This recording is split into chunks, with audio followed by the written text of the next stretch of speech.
Joint Andhra Karnataka Andhra ಒಂದು ಜಂಟಿ ಚರ್ಚೆ ತರ ಕೂಡ ಆಗುತ್ತೆ. ಯಾಕಂದ್ರೆ ಆಂಧ್ರದಿಂದ ಸುಮಾರು ಜನ ಜಾಯಿನ್ ಆಗಿದ್ದಾರೆ, ಹೈದರಾಬಾದ್ ಆ ಕಡೆಯಿಂದ. ಇವತ್ತಿನ ಚರ್ಚೆಯಲ್ಲಿ ನಮ್ಮ ನಡುವಿನ ಸಾಹಿತ್ಯದ ಮತ್ತು ಸಮತಾ ವೇದಿಕೆಯ ಸಕ್ರಿಯ ಸದಸ್ಯರು, ಹೋರಾಟಗಾರ್ತಿಯಾದ ಪ್ರಭಾಶಾಸ್ತ್ರಿ ಅವರು ಅನುವಾದ ಮಾಡಿರುವ ಒಂದು ಪುಸ್ತಕದ ಬಗ್ಗೆ ಅವರೇ ವಿಷಯ ಮಂಡನೆಯನ್ನು ಮಾಡಲಿದ್ದಾರೆ. ಅದು ಮೂಲತಃ ಅತಡು ಆಮೆ ಅಂದ್ರೆ ಆಕೆ ಅಂತ, ಅತಡು ಅಂದ್ರೆ ಆತ ಅಂತ. ಅದು ತೆಲುಗು ಪುಸ್ತಕ. ಪ್ರತಾಪ್ ಅನ್ನೋರು, ಕತ್ತಿಮಂಡ ಪ್ರತಾಪ್ ಅನ್ನೋರು ತೆಲುಗುಲ್ ಬರೆದಿರೋದನ್ನ ಪ್ರಭಾಶಾಸ್ತ್ರಿ ಅವರು ಕನ್ನಡಕ್ಕೆ ಅನುವಾದ ಮಾಡಿದ್ದಾರೆ. ನನ್ನ ಕೈಗೆ ಪುಸ್ತಕ ಇವತ್ತು ಬಂದಿದೆ. ಇದು ಒಂದು ಟ್ರಾನ್ಸ್ಜೆಂಡರ್ ವ್ಯಕ್ತಿಯ ಕತೆ, ಅದರ ಒಂದು ಮಂಗಳಮುಖಿಯ ನೈಜ ಕತೆ ಇದು. ಇದನ್ನ ಕನ್ನಡಕ್ಕೆ ಅನುವಾದ ಮಾಡಿದ್ದಾರೆ. ಇದನ್ನ ಪ್ರಭಾಶಾಸ್ತ್ರಿ ಅವರು ಈ ಪುಸ್ತಕದ ಬಗ್ಗೆ ವಿಷಯ ಮಂಡನೆಯನ್ನು ಮಾಡಲಿದ್ದಾರೆ. ಪ್ರಭಾಶಾಸ್ತ್ರಿ ಅವರ ಬಗ್ಗೆ ಸಂಕ್ಷಿಪ್ತವಾಗಿ ರತಿರಾವ್ ಅವರು ಪರಿಚಯವನ್ನು ಮಾಡಿಕೊಡಲಿದ್ದಾರೆ. ಮೊದಲನೇದಾಗಿ ಅವರಿಗೆ ನಮ್ಮ ಫ್ರೈಡೆ ಫೋರಂ ಪರವಾಗಿ ಪ್ರಭಾಶಾಸ್ತ್ರಿಗೆ ಸ್ವಾಗತ ಕೊಡ್ತಾ ಅವ್ರ ಬಗ್ಗೆ ಒಂದು ಪರಿಚಯವನ್ನು ಮಾಡಿಕೊಡ್ಲಿಕ್ಕೆ ರತಿರಾವ್ ಅವರಿಗೆ ನಾನು ರಿಕ್ವೆಸ್ಟ್ ಮಾಡ್ಕೊತೀನಿ. ನಂತರದಲ್ಲಿ ಅವರು ವಿಷಯ ಮಂಡನೆಯನ್ನು ಮಾಡಿದ್ದಾರೆ. Over to you Rathi Rao. Okay, thank you Diwakar, it was nice of you. Prabha Shastri ಅವರು ಅಂತ ಹೇಳುವಾಗ ನನ್ಗೆ ಅವ್ರದ್ದು ಹಸ್ಬೆಂಡ್ ತುಂಬಾ ನೆನಪಾಗುತ್ತೆ. ಯಾಕಂದ್ರೆ ಅವ್ರು ತುಂಬಾ ಪ್ರೋಗ್ರೆಸಿವ್. ಶಾಸ್ತ್ರಿ ಅವರು ಜಿಯಾಲಜಿ ಡಿಪಾರ್ಟ್ಮೆಂಟ್ ಅಲ್ಲಿ ಇದ್ರು, ಮತ್ತೆ ಅವರು ಹೆಡ್ ಡೀನ್ ಆಗಿದ್ರು ನಮ್ಮ ಯೂನಿವರ್ಸಿಟಿ ಆಫ್ ಮೈಸೂರಿನಲ್ಲಿ. ಆಗ ನಂಗೆ ಪ್ರಭಾ ಅವ್ರದ್ದು ಪರಿಚಯ ಇರಲಿಲ್ಲ. ಈಗ ನೋಡ್ಲಿಕ್ಕೆ ಅವ್ರ ಸಮತಾ ವೇದಿಕೆಯಲ್ಲಿ ಸೇರ್ಕೊಂಡ್ರು. ಆವಾಗ ಕೂಡ ಇವ್ರು ಇಷ್ಟು ಟ್ಯಾಲೆಂಟೆಡ್ ಅಂತ ಗೊತ್ತಾಗ್ಲಿಲ್ಲ ನನ್ಗೆ ಆವಾಗ. ಅಂದ್ರೆ ಮತ್ತೆ ಗೊತ್ತಾಗ್ತಾ ಹೋಯ್ತು ಕವಿಯತ್ರಿ ಅಂತ ಹೇಳಿ. ಅವರು ಒಂದು 4 ಭಾಷೆಯಲ್ಲಿ ಟ್ರಾನ್ಸ್ಲೇಷನ್ಸ್ ಮಾಡ್ತಾರೆ. ಅವ್ರು MA ಮಾಡಿದ್ದಾರೆ, ಹಾಗೆ MA ಇನ್ ತೆಲುಗು ಕೂಡ ಮಾಡಿದ್ದಾರೆ. MA in history and MA in Telugu. Highly qualified lady. ಇವರು 4 ಭಾಷೆ ಅಂತ ಹೇಳುವಾಗ ಹಿಂದಿ, ಇಂಗ್ಲಿಷ್, ತೆಲುಗು, ಕನ್ನಡ, ಈ 4 ಭಾಷೆಯಲ್ಲಿ ಕೂಡ ಅವರು ಟ್ರಾನ್ಸ್ಲೇಷನ್ ಆ ಕಡೆ ಈ ಕಡೆ ಮಾಡ್ತಿರ್ತಾರೆ. ಅದು ಮಾತಾಡ್ತಾರೆ ಈ 4 ಭಾಷೆ ಕೂಡ. ಇವ್ರದೊಂದು 15 ಪುಸ್ತಕ ಪಬ್ಲಿಷ್ ಆಗಿದೆ. ಹಾಗೆ ಒಂದು 2000 ಕವಿತೆ, ಅಂದ್ರೆ ಶೀಸ್ ಎ ಕವಿತೆ ಅಂದ್ರೆ ಶೀಸ್ ಎ ಕವಿಯತ್ರಿನೇ, ತುಂಬಾನೇ ಅವರು. ಆಮೇಲೆ she's A singer also, highly talented lady. ಇವರಿಗೆ ಒಂದು 20 ಮೇಲೆ ಪ್ರಶಸ್ತಿಗಳು ಬಂದಿವೆ. ಅಂಬೇಡ್ಕರ್ ಪ್ರಶಸ್ತಿ ಅಂತೆ, ಮದರ್ ತೆರೆಸ ಪ್ರಶಸ್ತಿ ಅಂತೆ. ನಾನು ಅವರ ಬಯೋಡೇಟಾವನ್ನ ನಮ್ಮ ಸಮತಾ ವೇದಿಕೆಗೆ ಹಾಕಿದ್ದೇನೆ, ಅದನ್ನ ನೋಡ್ಬೋದು ನಾವೆಲ್ಲ. ಈಗ ನಾವು ಮಾತಾಡ್ತಾ ಇರೋದು ಅವರ translation from Telugu to Kannada, ಆತ ಆಕೆ ಮಂಗಳಮುಖಿಯ ಒಂದು ಕತೆ, ನೈಜ ಕತೆ ಇದು ಅವರು ಅದು ಮಾಡಿರೋದು. ಇವರು ಹೆಂಗಂದ್ರೆ ಇವ್ರದ್ದು she is an international level ಒಂಥರ ಅವ್ರದ್ದು. ಯಾಕಂದ್ರೆ ಅವ್ರದ್ದೆಲ್ಲ ನಾ ಕೇಳುವಂಗೆಲ್ಲ ಅವ್ರು ಹೇಳ್ತಾರೆ, ನಾನು ಅಲ್ಲಿ ಹೋಗಿದ್ದೆ, ಸ್ಪ್ಯಾನಿಷ್ ಇಂದ ಇವ್ರದ್ದೆಲ್ಲ ಕೆಲವು ಪೊಯಿಟ್ರಿ ಎಲ್ಲ ಸ್ಪ್ಯಾನಿಷ್ಗೆ ಟ್ರಾನ್ಸ್ಲೇಷನ್ಸ್ ಆಗಿದೆ, ಫ್ರೆಂಚಿಗೆ translation. So we are with us highly talented lady and Prabha Shastri ಜೋಶುವಾಲಾ ಅಂತ ಹೇಳ್ತಾರೆ ಅವ್ರನ್ನ ಹೆಸರು. ಅವರು highly talented, internationally acclaimed lady, and I think we are proud to have her. Okay, over to you, Shastri Prabha Shastri. Please, yeah, give a presentation in half an hour to 45 minutes. And ಪಕ್ಕದಲ್ಲೇ ಅವರು ಒಬ್ರು ಕೂತಿದ್ದಾರೆ, ಅವರು ಕೂಡ ನಮ್ಗೆ ಪರಿಚಯ. ಅವರನ್ನ Prabha Shastri will introduce her because she is one more transgender we have with us. Actually, we are all community of different genders. Thank you very much, Shastri avare. Now you please go ahead with the presentation. Thank you. ನನಗೆ ಈ ಅವಕಾಶ ಕೊಟ್ಟಿದ್ದ ದಿವಾಕರ್ ಅವರಿಗೆ, ರತಿ, ಲತಾ, ಬಿದ್ದಪ್ಪ, ಶಶಿರೇಖಾ ಎಲ್ಲ ನಮ್ಮ friends, ಸಮತಾ ವೇದಿಕೆ friends ಎಲ್ಲ ನನಗೆ ಈ ಒಳ್ಳೆ ಅವಕಾಶ ಕೊಟ್ಟಿದ್ದಕ್ಕೆ ಸಂತೋಷವಾಗಿದೆ. ಇಷ್ಟು ದಿನ ನಾನು ಮನೆಯಲ್ಲೇ ಬರೀತಾ ಇಂಟರ್ನ್ಯಾಷನಲ್ಲು ಏನೋ ಅಲ್ಲಿ ಇಲ್ಲಿ ಕವಿ ಸಮ್ಮೇಳನಗಳಲ್ಲಿ ಮಾಡ್ತಾ ಇದ್ದೆ. ಈ ಬುಕ್ಕು ತುಂಬಾ ಚೆನ್ನಾಗಿದೆ ನೋಡಿ, ಆತ ಆಕೆ ಅಂತ. ನಾನು ಸುಮಾರು ತೆಲುಗುನಿಂದ ಕನ್ನಡಕ್ಕೆ ಅನುವಾದ ಮಾಡಿದೆ. ಆದ್ರೆ ಈ ಬುಕ್ ಬಂದಿದ್ದಷ್ಟು ಚಂದ, ಈ ಬುಕ್ಗಿರೋ ಅವಶ್ಯಕತೆ ನಮಗೆ ತುಂಬಾ ಮುಖ್ಯವಾಗಿದೆ. ನನ್ನ ಪಕ್ಕದಲ್ಲಿ ದೀಪಾ ಬುದ್ಧಿ ಅಂತ ಕೂತಿದ್ದಾರೆ. ಅವರು ಟ್ರಾನ್ಸ್ಜೆಂಡರ್, ಹುಡುಗರಿಂದ ಹುಡುಗಿ ಆದವರು. ಆದ್ರೆ ಅವ್ರೇನು ಈ ತರ ಅಧೈರ್ಯ ಪಡೋದು ಅಥವಾ ಏನೋ ಫೀಲ್ ಆಗೋದು ಆ ತರ ಇಲ್ಲ. ಧೈರ್ಯವಾಗಿ ನಂತರ ನಿಂತುಕೊಳ್ಳಿ ಅಂತ ಹೇಳೋ ಹುಡುಗಿ ನನಗೆ ಸುಮಾರು ಕವಿಗೋಷ್ಠಿಗಳಲ್ಲಿ ಪರಿಚಯ ಆಯ್ತು. ಆವಾಗ ತಾನೇ ನಾನು ಆತ ಯಾಕೆ ಅನುವಾದ ಫಿನಿಶ್ ಮಾಡಿದೆ. ಅವ್ರನ್ನ ಸ್ಟೇಜ್ ಮೇಲೆ ಕರೆದು ನನ್ನ ಪಕ್ಕದಲ್ಲಿ ಕೂರಿಸ್ಕೊಂಡು ಹೇಳಿದ್ರು, ನಿಮ್ಮಂತವ್ರ ಬಗ್ಗೆನೆ ಬರ್ದೆಮ್ಮ, ನೀನು ಓದಬೇಕು, ಮಾಡಬೇಕು ಆ ಬುಕ್ ಅಂತ. ಆವಾಗ ಅವ್ರು ಹೇಳಿದ್ರು, ನಾನು MA ಮಾಡಿದ್ದೀನಮ್ಮ, ಮೈಸೂರು ಯೂನಿವರ್ಸಿಟಿನಲ್ಲಿ PhD ಮಾಡ್ತಾ ಇದ್ದೀನಿ. ಅಂದ್ರೆ ನನ್ಗೆ ಎಷ್ಟು ಖುಷಿ ಆಯ್ತಂದ್ರೆ, ನಿಜವಾಗ್ಲು ಬೇಕು ಅಂತವ್ರು. ಇವರು ಎಲ್ಲರಿಗೂ ಒಂದು ದಾರಿ, ಇಂಥವ್ರು ಕತ್ತಲಲ್ಲೇ ಇರ್ಬೇಕನ್ನುವ ಇದು ಇಲ್ಲ, ಗೊತ್ತಾಯ್ತಾ? ಅದಕ್ಕೋಸ್ಕರ ಅವ್ರನ್ನ ನಾನು ಇವತ್ತು ಪ್ರತ್ಯೇಕವಾಗಿ ನನ್ನ ಈ ಸ್ಪೀಚ್ಗೆ ಅತಿಥಿಯಾಗಿ ಕರೆದಿದ್ರಿ. ಅದು ರತಿ. ಇದು ಇನ್ನು ಪುಸ್ತಕದ ಬಗ್ಗೆ ಹೇಳೋ ಮುಂಚೆ ಸ್ವಲ್ಪ 3 ಮಿನಿಟ್ಸು ನಮ್ಮ ಇವರು ಮಾತಾಡ್ತಾರೆ. ದೀಪ ಮಾತಾಡ್ಬಿಟ್ಟೆ. ಎಲ್ಲರಿಗೂ ನಮಸ್ಕಾರ. ನನ್ನ ಹೆಸರು ಬಂದು ದೀಪಾ ಬುದ್ಧ HG ಅಂತ ಹೇಳಿ. ಮೈಸೂರು ವಿಶ್ವವಿದ್ಯಾನಿಲಯದಲ್ಲಿ ಡಾಕ್ಟರ್ BR ಅಂಬೇಡ್ಕರ್ ಸಂಶೋಧನಾ ಹಾಗೂ ವಿಸ್ತರಣಾ ಕೇಂದ್ರ ಮಾನಸ ಗಂಗೋತ್ರಿ, ಇಲ್ಲಿ ನಾನು ಮಾಸ್ಟರ್ ಡಿಗ್ರಿಯನ್ನು MA ಇನ್ ಅಂಬೇಡ್ಕರ್ ಸ್ಟಡೀಸ್ ಮಾಡಿದೆ. 2021ರಿಂದ PhDಗೆ ನಾನು ಜಾಯ್ನ್ ಆಗಿದ್ದೇನೆ. ರಿಸರ್ಚ್ ಮಾಡ್ತಾ ಇದ್ದೇನೆ. ಆ ರಿಸರ್ಚ್ ಟಾಪಿಕ್ ಬಂದ್ಬಿಟ್ಟು ನಂದು ಲಿಂಗತ್ವ ಅಲ್ಪಸಂಖ್ಯಾತರ ಬದುಕು ಮತ್ತು ಹೋರಾಟ, ಮೈಸೂರು ಹಾಗೂ ಚಾಮರಾಜನಗರ ಜಿಲ್ಲೆಗಳ ವಿಮರ್ಶಾತ್ಮಕ ಅಧ್ಯಯನ ಅಂತೇಳಿ. ಮುಖ್ಯವಾಗಿ ನನ್ಗೆ ಪ್ರಭಾಶಾಸ್ತ್ರಿ ಅಮ್ಮ ಅವರು ಒಂದು ನನ್ನವ ಸಾಂಸ್ಕೃತಿಕ ವೇದಿಕೆ ವತಿಯಿಂದ ಒಂದು ಕವಿಗೋಷ್ಠಿಯನ್ನ ಮಾಡ್ತಾ ಇದ್ರು. ಆ ಕವಿಗೋಷ್ಠಿಯಲ್ಲಿ ಅಮ್ಮ ನನ್ಗೆ ಒಂದ 8-9 ತಿಂಗಳಾಗಿದ್ದೆ ಅನ್ಕೋತೀನಿ ಪರಿಚಯ ಆಗಿ. ಅಲ್ಲಿ ನನ್ಗೆ ಅಮ್ಮ ಸಿಕ್ಕಿದ್ರು, ಅವ್ರು ಗೆಸ್ಟ್ ಆಗಿ ಬಂದಿದ್ರು, ಮತ್ತೆ ನನ್ನ ಕೂಡ ಗೆಸ್ಟ್ ಆಗಿ ಕರೆದಿದ್ರು. ಮತ್ತೆ ಕವಿಗೋಷ್ಠಿಯಲ್ಲಿ ನಾನು ಒಂದು ಕವಿತೆ ವಾಚನವನ್ನು ಕೂಡ ಮಾಡಿದ್ದೆ. ಆಗ ಬಂದು ಅಮ್ಮ ನನ್ಗೆ ವೇದಿಕೆನಲ್ಲಿ ಗೋಷ್ಠಿ ಮುಗಿದ ತಕ್ಷಣ ಕರೆದ್ಬಿಟ್ಟು ಹೇಳಿದ್ರು, ನಿಮ್ಮ ಸಮುದಾಯ ಸಂಬಂಧಪಟ್ಟಂಗೆ ನಾನೊಂದು ಪುಸ್ತಕವನ್ನ ಬರಿತಾ ಇದ್ದೇನೆ, ಆ ಒಂದು ಪುಸ್ತಕವನ್ನು ನೀನು ಓದ್ಬೇಕಮ್ಮ ಅಂತ ಹೇಳಿ ನನ್ಗೆ ಹೇಳಿದ್ರು. ಆದ್ರೆ ಆ ಪುಸ್ತಕ ಇನ್ನು ಕೂಡ ಕಂಪ್ಲೀಟ್ ಆಗಿರ್ಲಿಲ್ಲ ಅನ್ಸುತ್ತೆ. ಹಾಗಾಗಿ ನನ್ಗೆ ಈ ಒಂದು ಪುಸ್ತಕವನ್ನ ಅಮ್ಮ ನನ್ಗೆ ಕೊಟ್ಟಿರ್ಲಿಲ್ಲ. ಸೊ ಇದನ್ನ ನಾನು ಫಸ್ಟ್ ಏನಾದ್ರು ಇದ್ದಿದ್ರೆ ಸಂಪೂರ್ಣವಾಗಿ ಓದ್ಬಿಟ್ಟು ಇದೊಂದು ವಿಷಯ ಕುರಿತಂತೆ ನಾನು ಕೂಡ ಮಾತನಾಡಬಹುದಾಗಿತ್ತು. ಆದ್ರೆ ಕಳೆದ ಬಾರಿ ಒಂದು ಇಂಟರ್ನ್ಯಾಷನಲ್ ಮೀಟಿಂಗ್ ನಡೀತಾ ಹೇಳುವಾಗ ಅವತ್ತು ಬೇರೊಂದು ಕೆಲಸದ ಉದ್ದೇಶದ ಕಾರಣವಾಗಿ ನಾನು ಬರ್ಲಿಕ್ಕೆ ಆಗಿರ್ಲಿಲ್ಲ.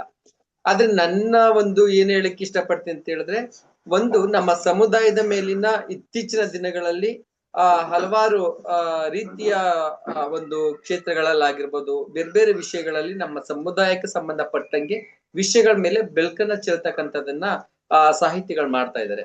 ಇದು ಒಂದು ಒಳ್ಳೆಯ ವಿಚಾರ. ನಮ್ಮನ ಒಂದು ಬದುಕು ಅಂತಕ್ಕಂಥದ್ದು ಒಂದು ಸಮಾಜದ ಕಟ್ಟಕಡೆ ಅಂಚಿಗೆ ತಳ್ಳಲ್ಪಟ್ಟಂತ ಒಂದು ಬದುಕಿನ ಸ್ಥಿತಿ ಆಗ್ಬಿಟ್ಟಿತ್ತು ನಮ್ಮ ಒಂದು ಸಮುದಾಯದವರನ್ನ. ಆದ್ರೆ ಇತ್ತೀಚಿನ ದಿನಗಳಲ್ಲಿ ಬೇರೆ ಬೇರೆ ಭಾಷೆಗಳಲ್ಲಿ ನಮ್ಮ ಸಮುದಾಯದ ಬಗ್ಗೆ ರಚನೆ ಆಗಿದೆ. ಅವರ ಬದುಕು ಭಾವನೆ ಆಗಿರ್ಬೋದು, ಅವರ ಒಂದು ಸ್ಥಿತಿಗಳು ಹೇಗ್ ನಡೀತಾ ಇದೆ, ಇಂಥ ಒಂದು ಕುರಿತಾದ ವಿಚಾರಗಳೆಲ್ಲ ಕೂಡ ನಡೀತಾ ಇರುವಂತದನ್ನ ನಮ್ಮ ಪ್ರಭಾಶಾಸ್ತ್ರಿ ಅವರು ತೆಲುಗಿನಲ್ಲಿ ಇರುವಂತ ಒಂದು ಪುಸ್ತಕವನ್ನ ಕನ್ನಡಕ್ಕೆ ಟ್ರಾನ್ಸ್ಲೇಟ್ ಮಾಡಿ ನಮ್ಮ ಒಂದು ಕನ್ನಡ ಸಾಹಿತ್ಯ ವಲಯಕ್ಕೆ ಇದನ್ನ ಕೊಟ್ಟಿರ್ತಕ್ಕಂಥದ್ದು ಬಹಳ ಹೆಮ್ಮೆ ಪಡ್ತಕ್ಕಂಥ ಒಂದು ವಿಚಾರ. ಮತ್ತೆ ನಮ್ಮ ಒಂದು ಲಿಂಗತ್ವ ಅಲ್ಪಸಂಖ್ಯಾತರ ಬದುಕು ಹೇಗೆ ನಡೀತಾ ಇದೆ, ಗಂಡಾಗಿ ಹುಟ್ಟಿ ಹೆಣ್ಣಾಗಿ ಎಷ್ಟೆಲ್ಲ ಕಷ್ಟಗಳನ್ನ ಅನುಭವಿಸ್ತಾರೆ ಅನ್ನುವಂಥದ್ದನ್ನ ನೈಜವಾದ ಕಥೆಗಳನ್ನ ಇದ್ರಲ್ಲಿ ಬರ್ದಿದ್ದೀನಿ ಅಂತ ಹೇಳಿ ಅಮ್ಮ ನನ್ನ ಜೊತೆ ಹೇಳಿದ್ದಾರೆ. ಆದ್ರೆ ಒಂದು ಕ್ಷಮೆ ಇರ್ಲಿ, ನಾನು ಈ ಪುಸ್ತಕವನ್ನು ಇನ್ನೂ ಕೂಡ ಓದಿಲ್ಲ. ಸೊ ಇದನ್ನ ಓದಿ ನಾನೊಂದಿನ ಇದ್ರ ಮೇಲೆ ಒಂದು ವಿಮರ್ಶೆ ಲೇಖನವನ್ನ ಕೂಡ ನಾನು ಬರೀತೀನಿ. ಸೊ ಹಾಗೆ ನಾನು ಅಮ್ಮನಿಗೆ ನಮ್ಮ ಸಮುದಾಯದ ಪರವಾಗಿ, ನಮ್ಮ ಲೈಂಗಿಕ ಲಿಂಗತ್ವ ಅಲ್ಪಸಂಖ್ಯಾತ ಸಮುದಾಯದ ಪರವಾಗಿ ಹಾಗೂ ನಮ್ಮ ಏನು ಕರ್ನಾಟಕ ರಾಜ್ಯದ ಮಂಗಳಮುಖಿ ಸಂಘಟನೆಗಳು ಏನಿದ್ದಾವೆ ಇದರ ಪರವಾಗಿ ನಾನು ಹೃತ್ಪೂರ್ವಕವಾದ ಅಭಿನಂದನೆಗಳನ್ನ ಪ್ರಭಾಶಾಸ್ತ್ರಿ ಅಮ್ಮ ಅವ್ರಿಗೆ ಸಲ್ಲಿಸ್ತೇನೆ. ಮತ್ತೆ ಇನ್ನೊಂದು ಮುಖ್ಯವಾಗಿ ಹೇಳ್ಬೇಕು ಅಂತ ಹೇಳಿದ್ರೆ, ಇವರಲ್ಲಿ ಅಮ್ಮನ್ಗೆ ಹಿರಿಜೀವ ಇನ್ನೂ ಕೂಡ ನಾನು ಏನಾದ್ರೂ ಸಮಾಜಕ್ಕೆ ಕೊಡ್ಬೇಕು, ಸಮಾಜ ಸೇವೆ ಮಾಡ್ಬೇಕು, ಪುಸ್ತಕವನ್ನ ಬರೀಬೇಕು, ಕವಿತೆಗಳನ್ನ ರಚಿಸ್ಬೇಕು, ಮತ್ತೆ ಕಥಾ ಸಂಕಲನ ಎಲ್ಲವನ್ನ ಮಾಡ್ಬೇಕು ಅನ್ನುವಂತ ಮನ್ಸು ಇನ್ನ ಚಿಕ್ಕ ವಯಸ್ಸು ನಂಗೆ ಅನಿಸ್ತಾ ಇದೆ. ಆ ಒಂದು ಸಾಹಿತ್ಯ ಕೃಷಿಯನ್ನ ಅಮ್ಮ ಕಂಡ್ಕೊಂಡ್ ಮಾಡ್ತಾ ಇದಾರಲ್ಲ, ಅದಕ್ಕೆ ನಾವು ಯಾವತ್ತೂ ಕೂಡ ಶ್ಲಾಘನೀಯವಾಗಿ ನಾವು ಅಭಿನಂದಿಸ್ಬೇಕಾಗತ್ತೆ. ಆ ಜೊತೆನಲ್ಲಿ ನನ್ನನ್ನಂತೂ ತುಂಬಾ ಎಷ್ಟು ಅಪ್ಕೊಂಡಿದ್ದಾರೆ ಅಂತ ಹೇಳಿದ್ರೆ, ನಿಜವಾಗಿಯೂ ಈ ಒಂದು ಪುಸ್ತಕ ಬರ್ದಿರೋದಕ್ಕೂ ಜೊತೆಗೆ ನನ್ನನ್ನು ಕೂಡ ಹಪ್ಕೊಂಡಿರೋದಕ್ಕೆ ಎರಡಕ್ಕೂ ಎಷ್ಟು ಒಂದು ಸಂಬಂಧವನ್ನ ಕಲ್ಪಿಸ್ಕೊಂಡಿದ್ದಾರೆ ಅನ್ನೋದು ಇವತ್ತು ನನ್ನನ್ನು ಬರ್ಲೇಬೇಕು ನೀನು ಅಂತ ಹೇಳಿ ಕರೆಸಿ ನನ್ನನ್ನ ಅತಿಥಿಯಾಗಿ ಕರೆದಿದ್ದೀನಿ, ನೀನ್ ಬಾ ಅಂತ ಹೇಳಿ ಪಕ್ಕದಲ್ಲಿ ಕೂರಿಸ್ಕೊಂಡು ನಮ್ಮ ಒಂದು ಸಮುದಾಯದ ಪುಸ್ತಕವನ್ನ ಇವತ್ತು ನಮ್ಮೆಲ್ಲರಿಗೂ ಮತ್ತೆ ಎಲ್ಲಾ ಸಮಾಜದ ಜನರಿಗೂ, ಸಾಹಿತಿಗಳಿಗೂ, ಲೇಖಕರಿಗೂ ಕೂಡ ಈ ಒಂದು ಪುಸ್ತಕದ ವಿಷಯ ಮಂಡನೆಯನ್ನ ಮಾಡ್ತಾ ಇದ್ರೆ ನಾನು ಕೂಡ ಕೇಳಿಸ್ಕೊಳ್ತಾ ಇದ್ದೀನಿ, ತಾವೆಲ್ಲರೂ ಕೂಡ ಕೇಳಿಸ್ಕೊಳ್ಳಿ. ಹಾಗೆ ನನ್ಗೆ ಮಾತಾಡ್ಲಿಕ್ಕೆ ಅವಕಾಶ ಮಾಡಿಕೊಟ್ಟಿರ್ತಕ್ಕಂಥ ಸಮತಾ ವೇದಿಕೆ ಆಗಿರ್ಬೋದು ಮತ್ತೆ ಪ್ರಭಾಶಾಸ್ತ್ರಿ ಅಮ್ಮನ್ಗೆ ಹೃತ್ಪೂರ್ವಕವಾದ ಧನ್ಯವಾದಗಳು. ನಿಂತ್ಕೊಂಡು ಮಾಡಿ ಅವ್ರಿಗೊಂದು ಚಿಕ್ಕ ಸನ್ಮಾನ ಹಂಗೆ ಆಗ್ತದೆ. ನಾನ್ ಕರೆದ ತಕ್ಷಣ ದೀಪಾ ಬುದ್ಧೆ ಊರ್ಗ್ ಹೋಗ್ಬೇಕಾಯ್ತು, ಆದ್ರೂ ಅಮ್ಮ ಬಂದೇ ಬರ್ತೀನಿ, ಆವಾಗ ಇಂಟರ್ನ್ಯಾಷನಲ್ದು ಮಿಸ್ ಮಾಡ್ಕೊಂಡಿದ್ದೀನಿ ಅಂತ ಬಂದಿದ್ಗೆ ನನಗ್ ಖುಷಿ ಆಗತ್ತಮ್ಮ. ಧನ್ಯವಾದಗಳು. ಆಶೀರ್ವಾದ ನಮಗ್ ಬೇಕು. ಇವ್ರು ಶ್ರುತಿ ಅನ್ಬಿಟ್ಟು ನನ್ನ ನೆಂಟ್ರು ಹುಡ್ಗಿ, ನನಗೆ ತುಂಬಾ ಸಹಾಯ ಮಾಡ್ತಾಳು. ನನ್ಗೆ ಹುಷಾರಿಲ್ದಿದ್ರೆ ಮಾಡದಿದ್ರೆ ಅಡಿಗೆ ಮಾಡ್ಕೊಡೋದು, ಈ ತರ ಏನೋ ಮಾಡ್ತಾ ಇದ್ರೆ ಅಡಿಗೆ ಮಾಡಿ ತಂದು ಕೊಡೋದು ಹೆಲ್ಪ್ ಮಾಡ್ತಾರೆ ಶ್ರುತಿ ಅಂತ. ಈಗ ನಾನು ನನ್ನ ರಚನೆ ಬಗ್ಗೆ ನಿಮ್ಗೆಲ್ಲ ವಿವರಣೆ ಮಾಡ್ತೀನಿ. ನಾನು ಈ ಇಂಟರ್ನ್ಯಾಷನಲ್ ಲೆವೆಲ್ ಅಲ್ಲಿ ರಚಯಿತ್ರಿ ಆಗ್ತೀನಿ ಅಂತ ಎಂದೂ ಕನಸು ಕಂಡಿಲ್ಲ. ಚಿಕ್ಕದ್ರಿಂದ ಬರೆಯೋದು ಅಭ್ಯಾಸ, ಹಾಡೋದು ಅಭ್ಯಾಸ, ನಾಟ್ಯ ಇಷ್ಟ, ಯಾವ್ದು ಇಷ್ಟ. ಶಾಸ್ತ್ರಿಗಳನ್ನೋರು ನಿನಗೆ ಯಾವ ವಿಭಾಗದಲ್ಲಿ ಇಂಟ್ರೆಸ್ಟ್ ಇಲ್ಲ ಹೇಳಮ್ಮ ಅನ್ನೋರು. ಯಾಕಂದ್ರೆ ಆ ಕಾಲದಲ್ಲಿ ಲೆಕ್ಚರರ್ ಆಗಿ ತುಂಬಾ ಕಡಿಮೆ ಸಂಬಳ ಬರ್ತಾ ಇತ್ತು. ಅವ್ರು ಆದ್ರೆ ನನ್ನನ್ನು ಇಂಟ್ರೆಸ್ಟ್ ಆಗಿ ಪ್ರತಿ ಒಂದು ಇಕಬಾನ, ವೆಜಿಟೇಬಲ್ ಕಾರ್ವಿಂಗು, ದಸರಾ ಎಕ್ಸಿಬಿಷನ್ ನಲ್ಲಿ ರಂಗೋಲಿ, ಏನು ಪ್ರತಿ ಒಂದು ಎಷ್ಟೊಂದು ಪ್ರೈಸಸ್ ತಕೊಂಡಿದ್ದೀನಿ. ಸುಮಾರು 56 ವರ್ಷ ಆಯ್ತು ನಾನು ಮೈಸೂರು ಬಂದು. ಹುಟ್ಟಿದ ಊರಿಗಿಂತ ನಾನು ಮೆಟ್ಟಿದ ಈ ಊರು ನನಗೆ ಹೆಚ್ಚಾಗಿ ಅನಿಸ್ತು. ಹಾಗೆ ಎಲ್ಲರ ಜೊತೆ ಬರೀತಾ ಇದ್ದೀನಿ. ಈಗ 25 ವರ್ಷದಿಂದ ಒಂಟಿಯಾಗಿ ಬಾಳ್ತಾ ಇದ್ದೀನಿ. ಆದ್ರೆ ನನಗೆ ಪುಸ್ತಕಗಳ ಜೊತೆ ಇರೋದ್ರಿಂದ ಅವೇ ನನ್ನ ಸ್ನೇಹಿತರು, ಸಂಬಂಧಿಕರು. ಈ ಪುಸ್ತಕ ನಾನು ಒಂದ್ಸತಿ ಪ್ರತಿ ಎಲ್ಲೇ ಕವಿಗೋಷ್ಠಿಗಳಾಗ್ಲಿ ಏನೇ ಆಗ್ಲಿ ನನ್ನಲ್ಲಿ ಏನಿದೆಯೋ ಇಲ್ವೋ ನನಗ್ ಗೊತ್ತಿಲ್ಲ, ಅಮ್ಮ ನೀವು ಬರ್ಬೇಕಂತ ಕರೀತಾರೆ. ಅದೇ ರೀತಿ ಹೈದರಾಬಾದ್ ಕರೆದಿದ್ದಾಗ ಡಾಕ್ಟರ್ ಪ್ರತಾಪ್ ಅವರು ಅಮ್ಮ ನಾನೊಂದು ಪುಸ್ತಕ ಬರ್ದಿದ್ದೀನಿ, ನನಗೆ ಕನ್ನಡಕ್ಕೆ ಅನುವಾದ ಮಾಡಿಕೊಡಿ ಅಂತ ಕೇಳಿದರು. ನಾನು ನೋಡಿ ಓದಿ ಹೇಗಿದೆ ಅಂತ ಫಸ್ಟ್ ನಾನು ತಿಳ್ಕೊಂಡು ಅದು ಅವಶ್ಯಕತೆ ಇದೆ ಅಂತ ಅನುವಾದ ಮಾಡ್ತೀನಿ ಅಂತ ಒಪ್ಪಿಕೊಂಡು ಪುಸ್ತಕ ತಂದಿದ್ದೀನಿ. ನನಗೆ ಏನೋ ಪುಸ್ತಕ ಸಿಕ್ಕಿದ್ರೆ ಆವಾಗ್ಲೇ ಓದ್ಬಿಡ್ಬೇಕು, ಆವಾಗ್ಲೇ ಟ್ರಾನ್ಸ್ಲೇಟ್ ಮಾಡ್ಬೇಕು. ಏನಿದ್ರು 15-20 ಡೇಸ್ ಒಳಗೆ ಮುಗಿಸ್ಬಿಡ್ತೀನಿ. ರಾತ್ರಿ ಆಗಲ್ಲ, ನನಗೆ ರಾತ್ರಿ 3 ಗಂಟೆನೂ ಗೊತ್ತಾಗಲ್ಲ, 2 ಗಂಟೆ. ಸರಿ ತಂದು ಓದಿದ್ದೀನಿ. ಇದು ನಿಜ. ಈ ಪುಸ್ತಕ ಎಲ್ಲರಿಗೂ ಬೇಕಾಗಿದ್ದು. ಇದು ಪ್ರಯೋಗಾತ್ಮಕ ಪುಸ್ತಕ. ಯಾಕಂದ್ರೆ ಮಾಮೂಲಾಗಿ ಬರ್ದಿದ್ದ ಪುಸ್ತಕ ಅಲ್ಲ. ಆ ಹರ್ಷಿಣಿ ಟ್ರಾನ್ಸ್ಜೆಂಡರ್ ಆಗಕ್ಕೆ ಮುಂಚೆ ರಾಜು ಒಂದು ಹಳ್ಳಿಯಲ್ಲಿ ಹುಟ್ಟಿ ತಂದೆ, ತಾಯಿ, ಅಕ್ಕ, ತಮ್ಮ ಎಲ್ಲ ಇದ್ದಾರೆ ಅವ್ರಿಗೆ. ಆ ಹುಡುಗ 5 ವರ್ಷ ದೇಹ ಬೆಳೀತಾ ಇರುತ್ತಲ್ಲೋ ಅವನ ಆಲೋಚನೆಗಳೆಲ್ಲ ಬೆಳೆಯೋ ಶುರು ಆಯ್ತು. ಇದಕ್ಕೆ ನನ್ಗೆ ಹೆಣ್ಣು ಮಗು ತರ ಡ್ರೆಸ್ ಹಾಕೋಬೇಕನ್ಸ್ತಾ ಇದೆ, ಹೆಣ್ಣು ಮಗು ತರ ಬೊಟ್ಟಿಟ್ಕೋಬೇಕನ್ನಿಸ್ತಾ ಇದೆ, ಹೆಣ್ಣು ಮಕ್ಕಳ ಜೊತೆ ಶಾಲೆಯಲ್ಲಿ ಕೂತ್ಕೋಬೇಕು ಅನ್ಸ್ತಾ ಇದೆ ಅಂತ ಮಾಡಿ ಅವನು ಧೈರ್ಯವಾಗಿ ಕ್ಲಾಸಲ್ಲಿ ಏನ್ ಮಾಡ್ತಾ ಇದ್ದ, ಶಾಲೆಯಲ್ಲಿ ಹೋಗಿ ಹೆಣ್ಣು ಮಕ್ಕಳ ಜೊತೆ ಕೂತಿರ್ತಾ ಇದ್ದ. ಎಷ್ಟು ಕಷ್ಟ ಗೊತ್ತಾ, ಶಾಲೆಯಲ್ಲಿ, ಕಾಲೇಜಿನಲ್ಲಿ, ಆಫೀಸ್ಗಳಲ್ಲಿ ಇಂಥ ಜೆಂಡರ್ ಇರೋರಿಗೆ ಎಷ್ಟು ಕಷ್ಟಗಳು ಬರುತ್ತೆ ಗೊತ್ತಾ. ಇದು ಜೆನೆಟಿಕ್ ಪ್ರಾಬ್ಲಮ್. ಇದೇನು ಹುಟ್ಟುತ್ತಾ ಬರೋದು, ಏನು ಬೇಕಂತ ಯಾರು ತರ್ಸ್ಕೊಳಲ್ಲ. ಅದು ಅರ್ಥ ಮಾಡ್ಕೊಳ್ಳಲ್ಲ ಜನ, ತುಂಬಾ ಕಷ್ಟ ಕೊಡ್ತಾರೆ. ಆ ಹುಡುಗನ್ನೇ ತಮಾಷೆ ಮಾಡೋರು ಮ್ಯಾಸ್ಟರ್ಗಳ ಸದಾ ಏನೋ ಹೆಂಗಿದೀಯಾ ಅಂತ ಹೇಳ್ತಾ ರಹಸ್ಯವಾದ ಜಾಗ ತೋರ್ಸು ಅಂತಂದಾಗ ಅವನು ಅಮ್ಮನ ಹತ್ರ ಬಂದು ಮನೆಗೆ ಎಷ್ಟು ಅಳ್ತಾನಂದ್ರೆ ಆ ಪುಸ್ತಕ ನೀವೆಲ್ಲ ಖಂಡಿತ ಓದ್ಲೇಬೇಕು. ನಾನು ಹೇಳ್ತಾ ಇದ್ರೆ ಅದರ ರಸ ನಿಮ್ ತಲೆ ಒಳಗೆ ಓದ್ತಾ ಇದ್ದಾಗ ನಮ್ಮ ಮನಸ್ಸು ಹೇಗೆ ಪರಿವರ್ತನೆ ಆಗತ್ತೆ, ಅವರ ಬಗ್ಗೆ ಹೇಗಿದೆ, ಆ ಹುಡುಗ ಹೇಗೆ ಸಫರ್ ಆಗ್ತಾ ಇದೆ ಅಂತ. ಸರಿ ಮನೆಗೆ ಬಂದ್ರೆ ತಂದೆ ಕುಡುಕ, ಬಡಿಯೋನು ಮಾತಾಡಿದ್ರೆ ಒಂದ್ ದಿವಸ ನೋಡ್ಬಿಟ್ಟಿದ್ದಾನೆ, ರೂಮಲ್ಲಿ ಅಕ್ಕನ ಲಂಗ ಜಾಕೆಟ್ ಹಾಕೊಂಡು ನಿಂತಿದ್ರೆ ಅವನು ಕೋಪ ಬಂದು ಚೆನ್ನಾಗಿ ಹೊಡೆದು ಬಿಡ್ತಾನೆ. ತಲೆ ಕೇಟಾಗಿ ಬಿದ್ದು ಬಿಡ್ತಾಳೆ. ತಾಯಿ ತುಂಬಾ ಅವಳಿಗೆ ಸಹಾಯ ಮಾಡಿದ್ದಾಳೆ, ತಾಯಿ ಸಪೋರ್ಟ್ ಇದ್ದಾಳು. ಒಬ್ಬರಾದ್ರೂ ಇದ್ದಾರೆ ನೋಡಿ 4 ಅದು ಚಿಕ್ಕ ಹಳ್ಳಿನಲ್ಲಿ ಹೊರಗೆ ಹೋದ್ರೆ ಸಾಕು ಅವನಿಗೆ ಎಷ್ಟೋ ಕಷ್ಟಗಳು ಬರ್ತಾ ಇತ್ತು. ಪಾಪ ಗೇಲಿ ಮಾಡೋರು, ಗೇಲಿ ಮಾಡ್ಬಿಟ್ಟು ಆ ಖುಷಿನ ಅನುಭವಿಸೋರು ಅವ್ರು ಅನುಭವಿಸ್ತಾರೆ. ಈ ಕಷ್ಟ ಸುಖ ಇಲ್ದೆ ಪಾಪ ಹುಡುಗ ಎಷ್ಟು ಕಷ್ಟಪಟ್ಟಿದ್ದಾನಂತ ಅನ್ಸುತ್ತೆ. ಸರಿ ನಿಧಾನಾಗಿ 10 ವರ್ಷ ಆಗತ್ತೆ, ಶಾಲೆ ಮುಗಿಸ್ತಾನೆ, PUC ಸೇರಿಸ್ಬೇಕು. ಆ ಊರಲ್ಲಿ ಇರಲ್ಲ. ತಾಯಿ ಅಂತಾಳೆ, ನೀನೇನು ಓದಿರ್ತೀನಿ ಅಂದ್ರೂ ಓದಿಸ್ತೀನಿ, ನಾನು 10 ಮನೆ ಕೆಲಸ ಮಾಡಿ ಆದ್ರೂ ಓದಿಸ್ತೀನಿ. ಅವಳು ಮನೆ ಕೆಲಸಗಳು ಮಾಡಿ ಆ ಹುಡುಗನ PUC ಓದಿಸ್ತಾಳೆ. ಏಲೂರಂತ ಇದು ರಿಯಲ್ ಗಾದೆ. ಹರ್ಷಿಣಿ ನಾನು ಮೀಟ್ ಆಗಿ ತಿಳ್ಕೊಂಡಿದ್ದ ಕತೆ. ಅವಳು ಒಂಚೂರು ಕಣ್ಣೀರ್ ಹಾಕಲ್ಲ. ನಮ್ಮ ದೀಪಾ ಇದ್ದಂಗೆ ಇದ್ದು, ಅಮ್ಮ ನೀವು ಬರೀತಾ ಇರೋದು, ನೀವು ಬಂದು ನನ್ನ ಇಂಟರ್ವ್ಯೂ ಮಾಡ್ತಾ ಇರೋದು ನನಗೆ ಖುಷಿ ಆಗತ್ತೆ. ಯಾಕಂದ್ರೆ ನಾನು ತುಂಬಾ ಕಷ್ಟಪಟ್ಟಿದ್ದೀನಿ, ಮನಸ್ಸಲ್ಲಿ ನೋವಿದೆ, ಅದೆಲ್ಲ ನಿಮ್ಮನ್ನು ನೋಡಿದ ಮೇಲೆ ಬರೀತಾ ಇದ್ದೀನಿ ಅಂತ ಹೇಳಿದ್ಲು. ನಿಜವಾಗ್ಲೂ ಖುಷಿ ಆಗತ್ತೆ ನನಗೆ. ಅಂತದಕ್ಕೋಸ್ಕರ ಆದ್ರೂ ಒಂದು ಬುಕ್ ನನ್ನ ಜನ್ಮದಲ್ಲಿ ಬರ್ದಿದ್ದೀನಿ ಅಂತ. ಆಮೇಲೆ ಅವನು PUC ಓದ್ತಾ ಇದ್ದಾಗ ಬಸ್ ನಿಂತ್ಕೊಳ್ತಾ ಇದ್ದ. ಆ ಬಸ್ಗೋಸ್ಕರ ನಿಂತ್ಕೊಳ್ಳುವಾಗ ಒಬ್ಬಳು ಇದೇ ತರ ತ್ರಿಲಿಂಗ ಆದವಳು ಬಂದು ನೋಡೋಳು. ಇವನು ನಡೆಯೋದ್ರಲ್ಲಿ ವ್ಯತ್ಯಾಸ ಬರ್ತಾ ಇದೆ, ದೇಹ ಭಾಗಗಳಲ್ಲಿ ವ್ಯತ್ಯಾಸ ಬರ್ತಾ ಇದೆ, ದೊಡ್ಡವ್ರು ಆಗ್ತಾ ಇರ್ತಾರೆ.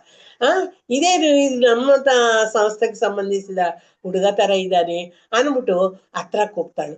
ಇವನು ಎದುರ್ಕೊಂಡ್ಬಿಡ್ತಾನೆ. ಅವ್ರು ಯಾರೋ ಏನೋ ಗೊತ್ತಿಲ್ಲ, ಯಾತಕ್ಕಂತ ಮುಂಚೆ ದಿವಸ ತಪ್ಪಿಸ್ಕೊಡ್ತಾನೆ. ಎರಡನೇ ಸತಿ ಮೀಟ್ ಆದಾಗ ಇವನು ಧೈರ್ಯವಾಗಿ, ನೀನು ತ್ರಿಲಿಂಗನ, ಟ್ರಾನ್ಸ್ಜೆಂಡರ್ ಇರೋ ಹುಡುಗನ, ಏನ್ ಅನಿಸುತ್ತೆ, ಭಯ ಪಡಬೇಡ, ನಾನು ನಿನ್ನಂತವಳೆ, ನಾನು ನಿಮ್ಮೆಲ್ಲರಿಗೂ ಗುರು ತರ, ನಿಮ್ಮೆಲ್ಲರಿಗೂ ಸಹಾಯ ಮಾಡ್ತೀನಿ, ಗಾಬರಿ ಪಡಬೇಡ, ನಿನ್ಗೆ ಯಾವ್ದು ಇಷ್ಟ ಇರುತ್ತೋ ಅದು ಮಾಡು ಲೈಫಲ್ಲಿ ಅಂತ ಹೇಳ್ತಾಳು. ಸರಿ, ಇವನು ನಿಧಾನವಾಗಿ ಪರಿಚಯ ಮಾಡ್ಕೊಡ್ತಾನೆ. ಪರಿಚಯ ಮಾಡಿಕೊಂಡು ಅವಳ ಜೊತೆ ಸ್ನೇಹ ಮಾಡ್ತಾನೆ. ಮಾಡಿದಾಗ ಅವಳು ನಿಧಾನವಾಗಿ ಹೇಳ್ತಾಳು, ನಮ್ಮಂತವ್ರಿಗೋಸ್ಕರ ಮುಂಬೈನಲ್ಲಿ ಒಂದು ಸಂಸ್ಥೆ ಇದೆ, ಟ್ರಾನ್ಸ್ಜೆಂಡರ್ ಮಾಡಿಸೋದು, ಟ್ರಾನ್ಸ್ಜೆಂಡರ್ ಮಾಡೋರ್ನು ಏನು ಪ್ರೋತ್ಸಾಹಿಸುವುದು, ಅವ್ರನ್ನೆಲ್ಲ ಒಂದು ಏನು ಹಾಸ್ಟೆಲ್ ತರ ಅನ್ಕೊಳ್ಳಿ, ದೊಡ್ಡ ಸಂಸ್ಥೆ ಅದು.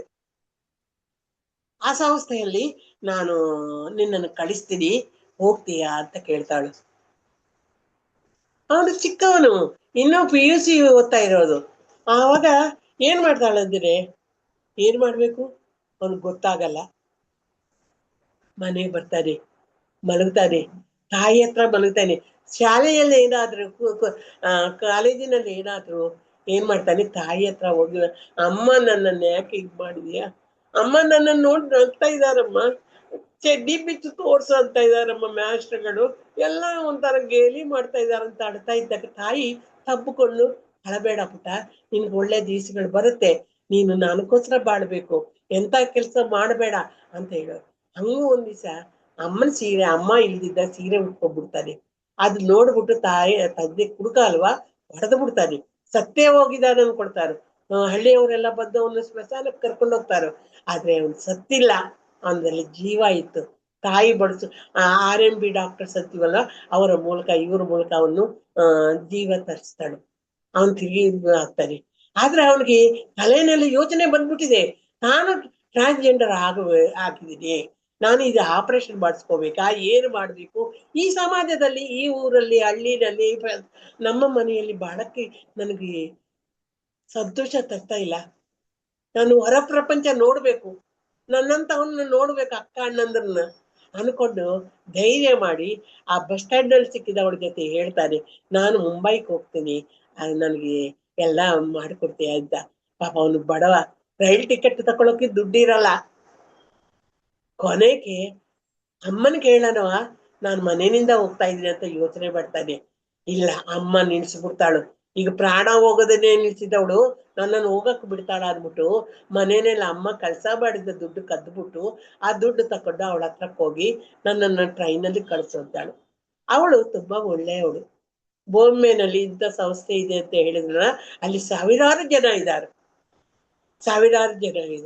ಅವ್ರಿಗೆಲ್ಲ ಅವಳು ಜೀವ ಕೊಡ್ತಾ ಇದ್ದಾಳೆ. ಮಾಮೂಲಾಗಿ ನಾವು ತ್ರಿಲಿಂಗ ಜೆಂಡರ್ಸ್ ಇದು ಅದಂತ ಹೇಳಿದ್ರೆ ಅವ್ರು ಭಿಕ್ಷೆ ಬೇಡೋದು, ಭಿಕ್ಷಾಟನೆ ಅಥವಾ ಸೆಕ್ಸ್ ಇಂಥಕ್ಕೆ ಉಪಯೋಗ ಆಗ್ತಾರೆ ಅಂತ ಸಾಮಾನ್ಯ ಜನರಲ್ಲಿ ಒಂದು ಅಭಿಪ್ರಾಯ ಇದೆ. ಅದು ಅವ್ರಿಗೆ ಗೊತ್ತಾಗಿದೆ. ಆದ್ರೆ ಅವ್ರಿಗೆ ಸೆಕ್ಸ್ ಮಾಡೋದು ಇಷ್ಟ ಇಲ್ಲ, ಭಿಕ್ಷಾಟನೆ ಮಾಡೋದು ಇಷ್ಟ ಇಲ್ಲ. ಇಲ್ಲ, ನಾನು ಓದ್ಬೇಕು ಅಂತ ಅವನಿಗೆ ತಲೆ ಎತ್ತಿದೆ. ಈ ದುಡ್ಡು ಕೊಟ್ಟು ಅವಳು ಆ ಸಂಸ್ಥೆಯ ಮೇಡಮ್ನಿ ಗುರು ಅಂತಾರೆ, ಗುರು. ಆ ಗುರುಗೆ ಕಳಿಸ್ತೀನಿ ನಿನ್ನ, ಅವ್ನು ನೋಡ್ಕೊಳ್ತಾರೆ. ಆದ್ರೆ ಒಂದು ಮಾತು, ಒಂದ್ಸತಿ ನೀನ್ ಅಲ್ಲಿ ಅಜ್ಜೆ ಹಾಕಿದ ಮೇಲೆ ಹೊರಗೆ ಬರ್ತೀನಿ ಅಂದ್ರೆ ಯಾರು ಬಿಡಲ್ಲ, ಎಲ್ಲಿ ಕಂಡಿದ್ರು ಹಿಡ್ಕೊಂಡು ಸಾಯಿಸ್ಬಿಡ್ತಾರೆ ನಿನ್ನನ್ನು, ಹೀಗೆಲ್ಲ ಹೇಳ್ತಾಳು. ಆದ್ರೂ ಧೈರ್ಯ ಮಾಡ್ಕೊಂಡು ರೈಲ್ ಹತ್ತಾನೆ. ರೈಲ್ ಹತ್ರಕ್ಕೆ ಆ ಸಂಸ್ಥೆಯವರು ಬಂದು ಇವನು ಕರ್ಕೊಂಡು ಹೋಗ್ತಾರೆ. ಆ ಬೊಂಬೆ ದೀಪ ನಗರ ಎಲ್ಲ ನೋಡೋಕೆ ಖುಷಿ ಆಗತ್ತೆ. ಬಿಲ್ಡಿಂಗ್ ಕರ್ಕೊಂಡು ಹೋಗ್ತಾರೆ ಟ್ಯಾಕ್ಸಿನಲ್ಲಿ. ಆ ಬಿಲ್ಡಿಂಗ್ ಅಲ್ಲಿ ಸುಮಾರು ಸಾವಿರಾರು ಜನ, ಕೆಲವರು ಲಿಪ್ಸ್ಟಿಕ್ ಹಾಕೊಳ್ಳೋರು, ಕೆಲವರು ತಲೆಕೈನ ಹಾಕೊಳ್ಳೋರು, ಪಿನ್ನುಗಳು ಹಾಕೋದು, ಸೀರೆ ಉಡೋದು, ಇನ್ನೊಂದು ಮಾಡೋದು ಎಲ್ಲ ಮಾಡ್ತಾರೆ. ಇವ್ನಿಗೆ ವಿಚಿತ್ರ ಅನ್ಸತ್ತೆ, ಏನು ಲೈಫ್ ಅಲ್ವಾ, ನಮ್ಮ ಜೀವನ ಹೆಂಗಿದೆ ಅಲ್ವಾ, ಜನ್ಯುಪರ ಲೋಪದಿಂದ ಹೇಗಾಗಿದೆ, ಎಷ್ಟು ಜನ ಅಕ್ಕಂದಿರು ಅಣ್ಣಂದರು ಇದ್ದಾರೆ, ಇಲ್ಲಿ ತಮ್ಮಂದರಿದ್ದಾರಂತ ಯೋಚನೆ ಮಾಡಿ ಗುರು ಹತ್ರ ಹೇಗೆ ನಡ್ಕೋಬೇಕು ಅಂತ ಇವಳು ಅಲ್ಲಿ ಒಬ್ಬರು ದಾದಿ ಅಂತ ಇರ್ತಾರೆ, ಆ ದಾದಿಗೆ ಪರಿಚಯ ಮಾಡ್ತಾಳು. ಆ ದಾದಿ ಏನಂದ್ರೆ ಇವ್ರಿಗೆಲ್ಲ ಊಟ ಕೊಡೋದು, ಅವ್ರು ಏನೇನು ಮಾಡ್ತಾ ಇದ್ದಾರೆ, ರೂಮಲ್ಗಳಲ್ಲಿ ಏನೇನು ಮಾಡ್ತಾ ಇದ್ದಾರೆ, ಎಷ್ಟು ಸಂಪಾದನೆ ಇದರಲ್ಲಿ ಕೆಲವರು ಭಿಕ್ಷಾಟನೆ ಮಾಡಕ್ ಮಾತ್ರ ಅರ್ಹರಾಗಿರ್ತಾರೆ. ಇನ್ನೂ ಕೆಲವರು ಸೆಕ್ಸ್, ಆ ಸೆಕ್ಸ್ ಎಂತವ್ರಿಗೆ ಈ ದೂರದಿಂದ ಇಂಟರ್ನ್ಯಾಷನಲ್ ರಹದಾರಿ ಅಂತ ಹೇಳ್ತೀವ, ರಹದಾರಿಯಲ್ಲಿ ಲಾರಿಗಳು ಇವು ಬರೋ ಡ್ರೈವರ್ಸು ಲೈಟ್ ಹಾಕೋದು ಇವರು ಮರದ ಅಡಿನಲ್ಲಿ ಕೂತ್ಕೊಂಡಿರ್ತಾರೋ, ಅವರು ಆಕರ್ಷಣೆ ಮಾಡಿ ಅವ್ರನ್ನ ಕರೆದು ಇದು ಮಾಡಿಸ್ಕೊಂಡು ಆ ದುಡ್ಡು ತಕೊಂಡೋಗಿ ಅದ ಗುರು ಕೊಡ್ತಾರೆ. ಕೊಡದೇ ಇದ್ರೆ ಹೊಡಿತಾನೆ. ಅವೆಲ್ಲ ನೋಡ್ತಾನೆ, ನನಗೆ ನೋವಾಗತ್ತೆ, ಅಯ್ಯೋ ಏಟು ತಿಂತಾ ಇದ್ದಾರಲ್ವಾ ಅಂತ. ಮನೆಗ್ ಕಳ್ಸಂಗಿಲ್ಲ, ದುಡ್ಡು ಎಲ್ಲನ್ನೂ ಮರ್ತು ಬಿಡ್ಬೇಕು, ಅವೆಲ್ಲ ಅವನ್ಗೆ ಯೋಚನೆ ಆಗ್ಬಿಡುತ್ತೆ. ಸರಿ, ಆದ್ರೆ ನಾನೊಂದು ಹೇಳ್ತೀನಿ, ಸಮಾಜ ಬದಲಾಗಬೇಕು. ಇಂತಹ ಕೆಟ್ಟ ಆಲೋಚನೆಗಳನ್ನು ನಾವು ನಾಶ ಮಾಡಬೇಕು. ಸೆಕ್ಸ್ ಪರವಾಗಿ ಅವರು ಕೊಡೋ ನರಕ ಘೋರ, ರಕ್ತ ಸೋರ್ತ ಹುಚ್ಚಾಗಿ ದೇಹದ ಆಸಕ್ಕಾಗಿ ಮಾಡುವ ಹಿಂಸೆಯಿಂದ ಅವ್ರು ಪಡೋ ಕಷ್ಟ ನೋಡಿದ್ರೆ ಅಷ್ಟು ಕಣ್ಣಂಚಲ್ಲಿ ನೀರು ಬರುತ್ತೆ. ನಿಜ, ದೇಹದಲ್ಲಿ ಒಂದು ಭಾಗದಲ್ಲಿ ಆ ತರ ಮಾಡೋದು. ಆದ್ರೆ ಯಾರು ಹೇಳೋರು, ಯಾರು ಇದನ್ನೆಲ್ಲ ನಿಲ್ಲಿಸೋರು? ನಾವೇ ಒಬ್ಬೊಬ್ಬರಿಂದ ಒಬ್ಬೊಬ್ಬರಿಗೆ ಪರಿಚಯ ಮಾಡಿಕೊಂಡು, ಇಂಥವ್ರು ಯಾರೇನ ಸಿಕ್ಕಿದ್ರೆ ನೀವು ಎದುರು ತಿರುಗಿ, ಎದುರು ನಿಂತ್ಕೊಳ್ಳಿ, ನಿಮ್ಗಾಗಿದ್ದು ನಿಮ್ಗೆ ಇಂಟ್ರೆಸ್ಟ್ ಆದ ಕೆಲಸ ಮಾಡಿ, ಇಲ್ದಿದ್ರೆ ಬಿಡಿ. ಎಷ್ಟೊಂದೋ ಮಾಡ್ಬೋದು ಪ್ರಪಂಚದಲ್ಲಿ, ಈಗ ಎಲ್ಲರೂ ಬಾಳ್ಬಹುದು, ಆ ತರ ಇದೆ ಪ್ರಪಂಚ. ಅದೇನು ಧೈರ್ಯ ಕೊಡ್ಬೇಕು. ಇನ್ನೊಂದು ವಿಷಯ ಹೇಳ್ತೀನಿ, ಕೆಲವು ಶ್ರೀಮಂತರ ಕುಟುಂಬಗಳಲ್ಲಿ ಇಂಥ ಜೆನೆಟಿಕ್ ಪ್ರಾಬ್ಲಮ್ ಹುಟ್ಟಿದ ಮಕ್ಕಳನ್ನು ಏನ್ ಮಾಡ್ತಾರ ಗೊತ್ತಾ, ಇನ್ನು 3 ವರ್ಷ 2 ವರ್ಷ ಬಾರದೆ ಇರ್ತಾರಲ್ಲ, ಅವನ್ನ ದೂರ ಪ್ರಾಂತಗಳಿಗೆ ಕರ್ಕೊಂಡೋಗಿ ನೋಡ್ದಂಗೆ ಬಸ್ ಸ್ಟ್ಯಾಂಡ್ ರೈಲ್ವೆ ಸ್ಟೇಷನ್ ನಲ್ಲಿ ಬಿಟ್ಟು ಬಂದ್ಬಿಡ್ತಾರೆ. ಎಂತ ತಂದೆ ತಾಯಿ, ಇಂಥ ತಂದೆ ತಾಯಿಗಳಿದ್ದಾರೆ ನಮ್ಮ ಭಾರತ ದೇಶದಲ್ಲಿ. ಮಾಡ್ಬಾರ್ದಲ್ಲ, ಅವನಿಗಿರೋದೇ ತಂದೆ ತಾಯಿ, ಅವರು ಇದು ಮಾಡಿದ್ರೆ ಹೇಗೆ? ಅಣ್ಣಂದ್ರು ಸುಮ್ನೆ ಬಾಯಿ ಮುಚ್ಕೊಳ, ನೀನು ಯೂಸ್ಲೆಸ್ ಫೆಲೋ, ಹೀಗೆಲ್ಲ ಮಾಡು. ಅವ್ರಿಗೆ ಎಷ್ಟು ಅವಮಾನ ಮಾತುಗಳ ತರ ಅನ್ಸುತ್ತೆ. ಈ ತರ ಮಾತುಗಳು ಕಡಿಮೆ ಆಗಬೇಕು. ಮಾಡೋದು ಕವಿ ಒಬ್ಬರೇ ಮಾಡಕ್ಕಾಗತ್ತೆ. ಕವಿ ಕತ್ತಿ ಅಂತ ಹೇಳ್ತೀನಿ ನಾನು. ಕತ್ತಿನಿಂದ ಹೇಗೆ ನಾವು ತಲೆ ಕಟ್ ಮಾಡ್ಬೋದು, ಅದೇ ರೀತಿ ಕೆಟ್ಟ ಭಾವನೆಗಳನ್ನು ಕವಿ ಒಬ್ಬರೇ ಸಾಹಿತ್ಯ ಪರವಾಗಿ ಗೆಲ್ಲಬಹುದು. ಆ ಕೆಲಸ ನಾನು ಮಾಡ್ತೀನಿ. ನನ್ನ ಪ್ರಾಣ ಉಸಿರು ಇರೋ ತನಕ ಪ್ರತಿ ಒಂದು ವಿಷಯ, ಹೆಣ್ಣಕ್ಕೆ ಯಾರೇ ಶೋಷಣೆ ಕೊಟ್ಟಿದ್ರು, ಹೆಣ್ಣಕ್ಕೆ ಏನೇ ಕಷ್ಟ ಕೊಟ್ಟಿದ್ರು, ನನಗೆ ನೀ ಯಾರು ಏನು ಕರಿಬೇಕಾಗಿಲ್ಲ, ಒಂಟಿಯಾಗೆ ಹೋಗ್ತೀನಿ. ಎಷ್ಟೊಂದೋ ಕೇಸುಗಳು ಮಾಡಿದೀನಿ, ರತಿಯವ್ರಿಗೆ ಗೊತ್ತು. ಸುಳ್ಳು ಹೇಳಿ ಮದ್ವೆಗಳು ಮಾಡೋದು, ಅವನು ನಪುಂಸಕ ಆಗೋದು, ಆಸ್ತಿ ಬರ್ಬೇಕಂತ ಮಾಡೋದು, ಅಂತ ಕೇಸ್ಗಳೆಲ್ಲ ಮಾಡಿದ್ದೀನಿ ನಾನು. ಯೂನಿವರ್ಸಿಟಿನಲ್ಲಿ ಇದ್ದಾಗ ಸುಮಾರು ಜನಕ್ಕೆ ಡಾಕ್ಟರ್ ಟೆಸ್ಟ್ ಮಾಡಿಸಿ HIV ಇದೆ ಕೊಟ್ಟು ಮದುವೆ ಮಾಡಿ, ಈ ತರ ಎಲ್ಲ ಮಾಡ್ತಾರೆ. ಇವೆಲ್ಲ ನಾವು ಜನರಲ್ಲಿ ಕಡಿಮೆ ಮಾಡಕ್ಕೆ ಪ್ರಯತ್ನಗಳು ಮಾಡಬೇಕು. ಸಮತಾ ವೇದಿಕ ತುಂಬಾ ಒಳ್ಳೇದು. ಮೀರಾ ನಾಯ್ಕ ನನ್ನ ಹಿರಿಯ ಗುರುಗಳು, ಅವ್ರನ್ನ ನಾನು ಯೂನಿವರ್ಸಿಟಿನಲ್ಲಿ ಇದ್ದಾಗ ನನ್ನ ಮಗ ಮುರಳಿ ಕೃಷ್ಣ ಅಂತ ಇದ್ದಾನೆ, ಅವನು ಈಗ ಆರ್ಮಿನಲ್ಲಿ ಕರ್ನಲ್, ರಿಟೈರ್ಮೆಂಟ್ ತಗೊಂಡಿದ್ದಾನೆ. ಅವ್ರಿಗೆ ಟೀಚರ್ ಮೀರಾ ನಾಯ್ಕ್ ಅಂದ್ರೆ ನನ್ಗೆ ಇಷ್ಟ. ಅವರೂ ಗೊತ್ತು ನನಗೆ, ಯೂನಿವರ್ಸಿಟಿ ಕ್ಯಾಂಪಸ್ ಅಲ್ಲಿ ಇದ್ದಾಗ ಏನೇನೋ ಮಾಡ್ತಾ ಇದೆ ಇದ್ದವು. ಆಮೇಲೆ ರಾಮೇಶ್ವರಿ ವರ್ಮಾ ಫಸ್ಟ್ ಟೈಮ್ ನಾನು ವುಮೆನ್ಸ್ ಕಾಲೇಜ್ ಇದೆಯಲ್ಲ ಅದಕ್ಕೆ ಕವನಗಳ ಬರೆಯಕ್ಕೆ ಕರೆದಿದ್ದಾರೆ. ನಾನೊಂದು ಚಿಕ್ಕ ಕವನ ಒಂದು 10 ಲೈನ್ ಬರ್ದಿದೆ. ಅವರು ನಮ್ಮ ಅತ್ತಿಗೆ ಯುನಿಸೆಫ್ ನಲ್ಲಿ ಕೆಲಸ ಮಾಡ್ತಾರೆ. ಅವರ ಮೂಲಕ ನನ್ಗೆ ರಾಮೇಶ್ವರಿ ವರ್ಮಾ ಪರಿಚಯ ಆಗಿ ನನ್ನ ಕರೆದಿದ್ರು, ಗೌರವ ಕೊಟ್ಟಿದ್ರು, ನಾನು ಬರ್ದಿದ್ದೀನಿ. ಆ ತರ ನನಗೆ ಸಂಬಂಧಗಳು ಹೆಚ್ಚಾಗ್ತಾನೆ ಇವೆ. ಕೆಟ್ಟದೇನಾಗಿಲ್ಲ ಹೆಚ್ಚಾಗ. ನನಗೂ ಗಂಡು ಹೆಣ್ಣು ಭೇದ ಗೊತ್ತಿಲ್ಲ. ನನ್ನ ದಿವಾಕರು ತಮ್ಮನೇ ಅನ್ನೋದೇ ಅನ್ಸುತ್ತೆ. ಅದೇ ತರ ಎಲ್ಲರೂ ನನ್ ಕೆಲವು ತಪ್ಪು ಮಾಡ್ಕೋಬಹುದು, ಮಾಡ್ಕೊಳ್ಳಿ, ಐ ಡೋಂಟ್ ಕೇರ್. ಯಾಕಂದ್ರೆ ಬರೀ ಹೆಂಗಸೆ ಅಲ್ಲ, ಗಂಡಸರಿಂದ ಕಲಿಯೋದು ಎಷ್ಟೊಂದೋ ಇದೆ. ನಿಜವಾಗ್ಲು ಹೆಂಗಸರು ಗಂಡಸರಿಂದ ಕಲಿಬೇಕು. ನಾನು ಕರೀತೀನಿ ಇಲ್ಲಿ ನಮ್ ರೋಡಲ್ಲಿ ತೆಲುಗು ಕನ್ನಡ ಮಾಸ್ಟರ್ಗಳಿದ್ದಾರೆ. ಕನ್ನಡ ಡೌಟ್ ಬಂದ್ರೆ ಕೇಳ್ತೀನಿ. ಆತರ ಯಾರು ಕೆಲವರು ಏನಾನೋ ಅನ್ಕೋಬಹುದು, ನನ್ ಪರವಾಗಿಲ್ಲ. ಯಾಕಂದ್ರೆ ನನ್ಗೀಗ 75 years. ನಾನು ಆ ಭಾವನೆ ನನ್ನಲ್ಲಿ ಇಲ್ಲ. ಎಲ್ಲರ ಜೊತೆ ಕ್ಲೋಸ್ ಆಗಿರ್ತೀನಿ. ಆ ತರ ಆಗಿ ಇವನು ಈ ರಾಜು ನಿಧಾನವಾಗಿ ಗುರು ಹತ್ರ ಕರ್ಕೊಂಡು ಹೋಗ್ತಾಳು. ಕಾಲಿಗೆ ನಮಸ್ಕಾರ ಮಾಡಿಸ್ತಾಳು. ಗುರು ಕೇಳ್ತಾಳು, ನೀನ್ ಏನ್ ಮಾಡ್ತೀಯ? ಭಿಕ್ಷಾಟನೆ ಮಾಡ್ತೀಯ? ಸೆಕ್ಸ್ ಮಾಡ್ತೀಯ? ಏನ್ ಮಾಡ್ತೀಯ? ಇಲ್ಲ, ನನ್ಗೆ ಎರಡೂ ಇಷ್ಟ ಇಲ್ಲ, ಗೊತ್ತಿಲ್ಲ, ನನ್ಗೂ ಅದು ಬೇಡ, ನಾನು ಓದ್ಕೊಡ್ತೀನಿ ಅಂತಾನೆ. ಹೌದಾ, ಓದ್ಕೋಬೇಕಾ? ಓದ್ಕೊಳ್ಳೋದು ಯಾಕೆ ಇಲ್ಲಿ ಬಂದಿಯಾ? ನಿನ್ನಿಂದ ನಮ್ಗೆ ಏನು ಉಪಯೋಗ ಇದೆ? ನಮ್ಗೇನಿದೆ ಅಂದ್ಬಿಟ್ಟು ಈ ದಾದಿನ ಕರೆದು ಇವನ್ನ ಊರ್ ಕಳಿಸ್ಬಿಡಿ ಅಥವಾ ಏನಾದ್ರೂ ಮಾಡ್ಕೊಡಿ ಅಂತ ಹೇಳ್ತಾಳೆ. ಆ ದಾದಿಗೆ ತುಂಬಾ ಬೇಜಾರಾಗತ್ತೆ. ಚಿಕ್ಕ ಹುಡುಗ ಗೊತ್ತಿಲ್ಲ, ಮುಂದೆ ಅವನ ಜೀವನ ಕಷ್ಟ ಆಗತ್ತೆ ಅನ್ಬಿಟ್ಟು ಅವಳಗ್ ಗೊತ್ತಿರೋರನ್ನು ಹೈದ್ರಾಬಾದ್ ಯಾವ್ದೋ ಊರಲ್ಲಿ ನೀವು ಪುಸ್ತಕ ಓದಿ ಗೊತ್ತಾಗತ್ತೆ, ಕಳಿಸ್ತಾಳು ಈ ಹುಡುಗನ್ನು.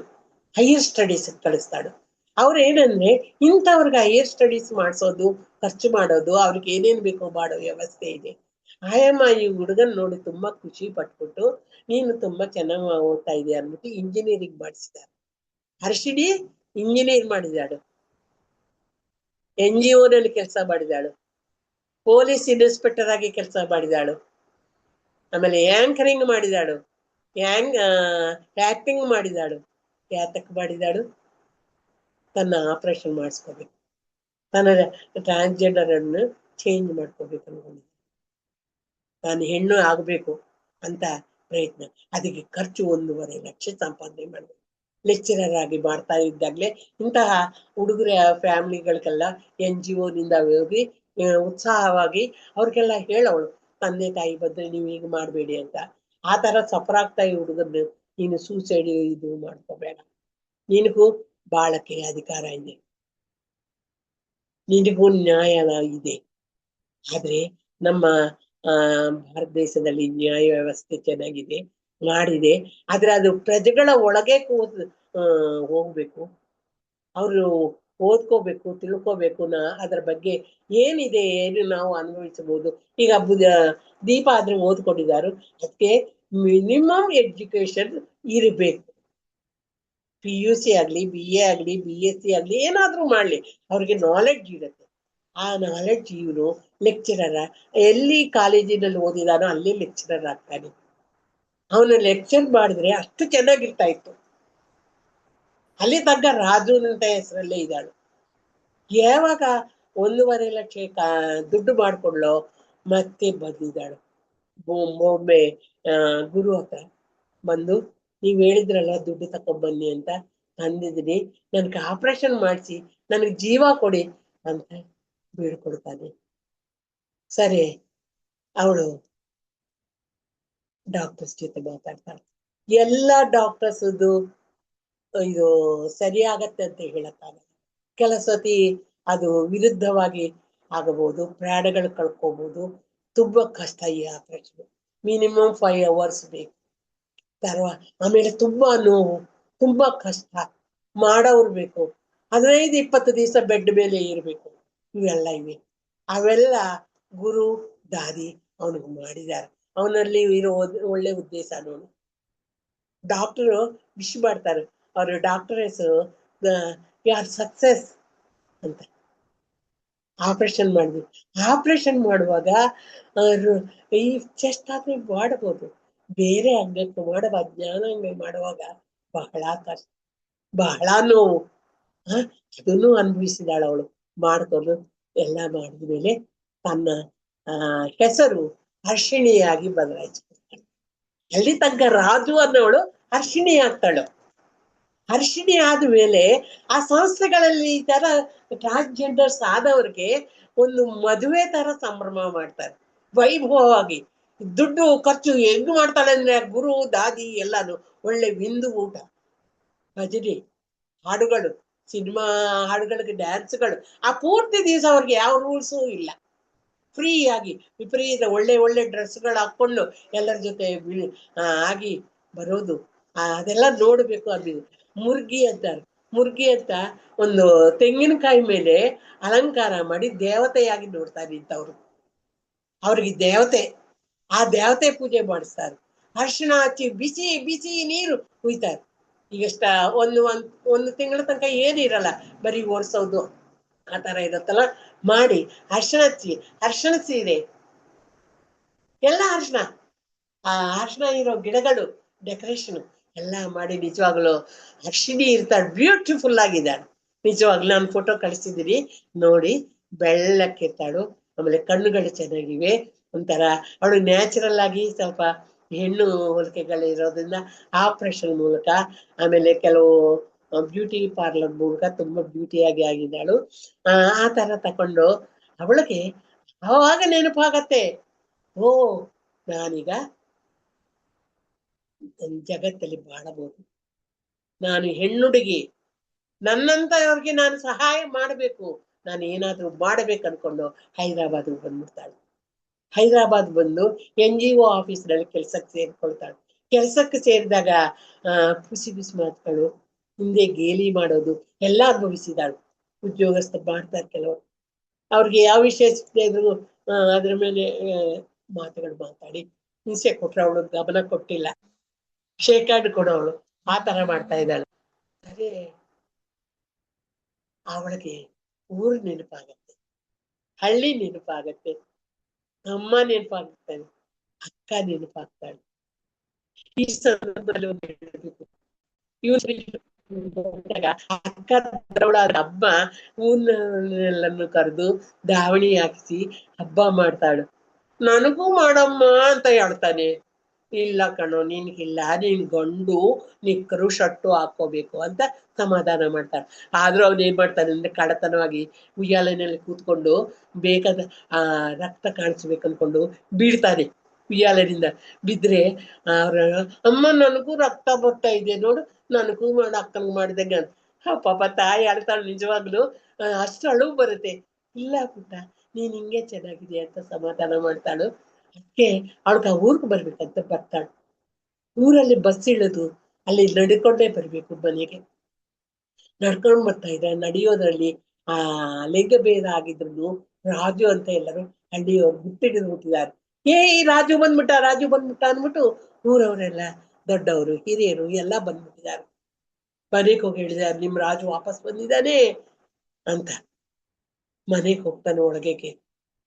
ಅಮ್ಮ ಇಲ್ಲ, ಅಪ್ಪ ಇಲ್ಲ, ಅಕ್ಕ ಇಲ್ಲ, ಅಮ್ಮ ಸತ್ತೋದ್ಲು, ಇವನ್ ಮೇಲ್ ಮನೆ ಬಿಟ್ಟು ಹೋಗಿದ್ದಾನೆ, ತಂದೆ ಕುಡಿದು ಎಲ್ಲೋ ಬಿದ್ದು ಸತ್ತೋದ, ಅಕ್ಕ ಚೆನ್ನಾಗಿದೆ, ಮದುವೆ ಮಾಡಿದ್ರೆ ಅವಳಿಗೆ ಸುಖ ಇಲ್ಲದೆ ತಮ್ಮ ಇಂಥವ್ರು ಹುಟ್ಟಿದಾನೆ ಅಂತ ಗೇಲಿ ಮಾಡಿ ಮಾಡಿ ಮರಣ ಮಾಡ್ತಾರೆ. ತಮ್ಮ ಒಬ್ಬ ಆಯ್ತಾನೆ, ತಮ್ಮ ಓದ್ಕೊಂಡಿದ್ದಾನೆ, ಅವನಿಗಿತ್ತು ಎಲ್ಲೋ ಅಕ್ಕ ಬರ್ತಾಳು ನನ್ನನ್ನು ನೋಡ್ಕೊಡ್ತಾಳೆ ಅಂತ ತಮ್ಮನ್ ತಪ್ಪು ಕೊಡ್ತಾಳೆ ಪ್ರೀತಿನಿಂದ. ಅಕ್ಕ ರೇಡಿಯೋನಲ್ಲಿ ಟಿವಿನಲ್ಲಿ ಎಲ್ಲ ಕಡೆ ನಿನ್ನ ಬಗ್ಗೆ ಕೇಳ್ತಾ ಇದೆ, ನೀನು ಬರ್ತೀಯ ಅಂತ ನನ್ಗೆ ಆಸೆ ಇತ್ತು, ಅದಕ್ಕೆ ಬಾಳ್ತಾ ಇದ್ದೀನಿ ಅಂತ ಅಕ್ಕನ ತಪ್ಪಿಕೊಂಡು ಆಡ್ತಾನೆ. ಹೌದು ಕಣು, ನಾನು ಬಂದಿದ್ದೀನಿ, ನಿನ್ನ ನೋಡ್ಕೊಳ್ತೀನಿ ಅಂತ ಹೇಳ್ತಾಳು. ಅಪ್ಪ ಅಮ್ಮನ ಸಮಾಧಿಗೆ ಹೋಗಿ ನಮಸ್ಕಾರ ಮಾಡ್ತಾಳು. ಅಮ್ಮ ನಾನು ಬಂದಿದ್ದೀನಮ್ಮ ಅರ್ಶಿಣಿಯಾಗಿ, ಎದ್ದು ಬಾ ಅಮ್ಮ, ಒಂದ್ಸತಿ ನೋಡು ನಿನ್ನ ಮಗಳನ್ನ, ಒಂದ್ಸತಿ ನೋಡ್ಬಿಟ್ಟು ಹೋಗು ಅಂತ. ಗೊತ್ತ ಅವಳಿಗೂ ಅದು ನಿಜ ಅಲ್ಲ ಸುಳ್ಳು ಅಂತ. ಆದ್ರೆ ಆಸೆ, ತಾಯಿ ಸಪೋರ್ಟ್ ಅದೆಲ್ಲ ತುಂಬಾ ಬೇಜಾರ. ನೀವೆಲ್ಲ ಖಂಡಿತವಾಗಿ ಈ ಪುಸ್ತಕ ಆ ಕೊರಕೊಂಡು ಓದ್ಬೋದು.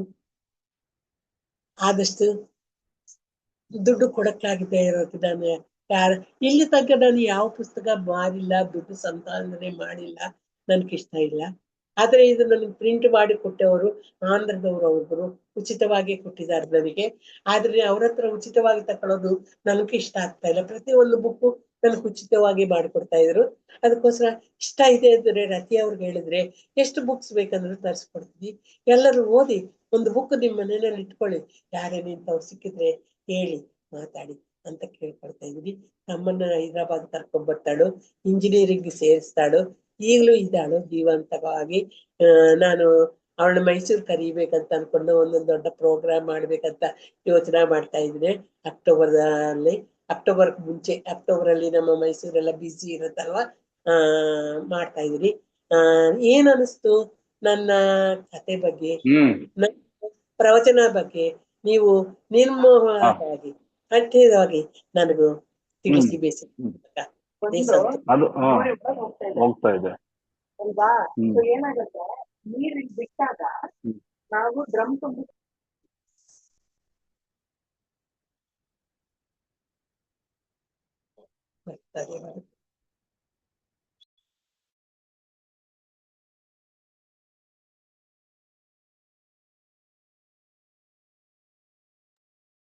ಅನ್ಮ್ಯೂಟ್ ಮಾಡ್ಕೊಳ್ಳಿ ಪ್ರಭಾಶಾಸ್ತ್ರಿ ಅವರು. ಕೇಳಿಸ್ತಾ ಇಲ್ಲ ಸರ್. ಅದೇ ಕೇಳ್ತಾ ಇಲ್ಲ, ಕೇಳ್ತಾ ಇಲ್ಲ. ಇದೆ ಸರ್, ಕೇಳಿಸ್ತಾ ಇದೆ. ಹೇಗನಿಸ್ತು ದಿವಾಕರ್ ಅವರೇ? ಏನ ತಪ್ಪು ತುಂಬಾ ಚೆನ್ನಾಗಿ ಎಕ್ಸ್ಪ್ಲೇನ್ ಮಾಡಿದೀರಾ. ಆಲ್ಮೋಸ್ಟ್ ಪುಸ್ತಕವನ್ನು ಓದಿದಷ್ಟೇ ಖುಷಿ ಆಗುತ್ತೆ. ಅಂದ್ರೆ ನಿಮ್ಮ ಪ್ರೆಸೆಂಟೇಶನ್ ಸ್ಟೈಲ್ ಇದೆ ಅಲ್ವಾ, ಒಂದು ಪುಸ್ತಕವನ್ನ ಕಥೆಯ ರೀತಿಯಲ್ಲಿ ಹೇಳೋದು, ಅದು ನಮ್ಮ ಮಕ್ಕಳಿಗೆ ಹೇಳೋ ಕಥೆ ಅಲ್ಲ, ದೊಡ್ಡವರಿಗೆ ಒಂದು ಕಥೆಯ ರೀತಿಯಲ್ಲಿ ಹೇಳೋದು ತುಂಬಾನೇ ಕಷ್ಟ. ಆಲ್ಮೋಸ್ಟ್ ಈ ಪುಸ್ತಕ ಅಂದ್ರೆ ಓದ್ಲೇಬೇಕು. ನಿಮ್ಮ ಎಷ್ಟು ಪರಿಣಾಮಕಾರಿಯಾಗಿ ನೀವು ಪ್ರೆಸೆಂಟ್ ಮಾಡಿದೀರಾ ಅಂದ್ರೆ ಈ ಒಂದು ಕಥೆಯನ್ನು ನಾವು ಓದ್ಲೇಬೇಕು ಅನ್ಸುತ್ತೆ. ಯಾಕಂದ್ರೆ ನಿಮ್ಮಲ್ಲಿ ನಿಮ್ಮ ಫೇಸ್ ನಲ್ಲಿ ಆ ಭಾವುಕತೆ ನೋಡಿದೆ ನಾನು, ನಿಮ್ಮ ಮಾತುಗಳ ಧ್ವನಿಯಲ್ಲಿ ಆ ಭಾವುಕತೆ ನೋಡಿದೆ. ಅದು ನ್ಯಾಚುರಲ್. ಯಾಕಂದ್ರೆ ಈ ತರ ಒಂದು ಪುಸ್ತಕ ನೀವು ಅನುವಾದ ಮಾಡಿರ್ಬೇಕಾದ್ರೆ ಸಾಕಷ್ಟು ಒಂದು ಮಾನಸಿಕವಾಗಿ ಬಹಳ ಒಂದು ನೋವು ತಿನ್ಕೊಂಡೆ ಮಾಡಿರ್ಬೇಕು ನೀವು. ಅದಾಗತ್ತೆ, ಅದು ಅನುವಾದಕನಾಗಿ ನನಗೆ ಅನುಭವ ಇದೆ. ಸೊ ಹಾಗಾಗಿ ನಿಮ್ಮ ಪ್ರೆಸೆಂಟೇಶನ್ ತುಂಬಾ ಚೆನ್ನಾಗಿತ್ತು. ಖಂಡಿತವಾಗಿ ತುಂಬಾ ದೊಡ್ಡ ಪುಸ್ತಕ ಏನಿಲ್ಲ, ಒಂದ್ 4-5 ದಿನದೊಳಗೆ ನಾನು 3-4 ದಿನದಲ್ಲಿ ಓದ್ತೀನಿ, ತೊಂದರೆ ಇಲ್ಲ.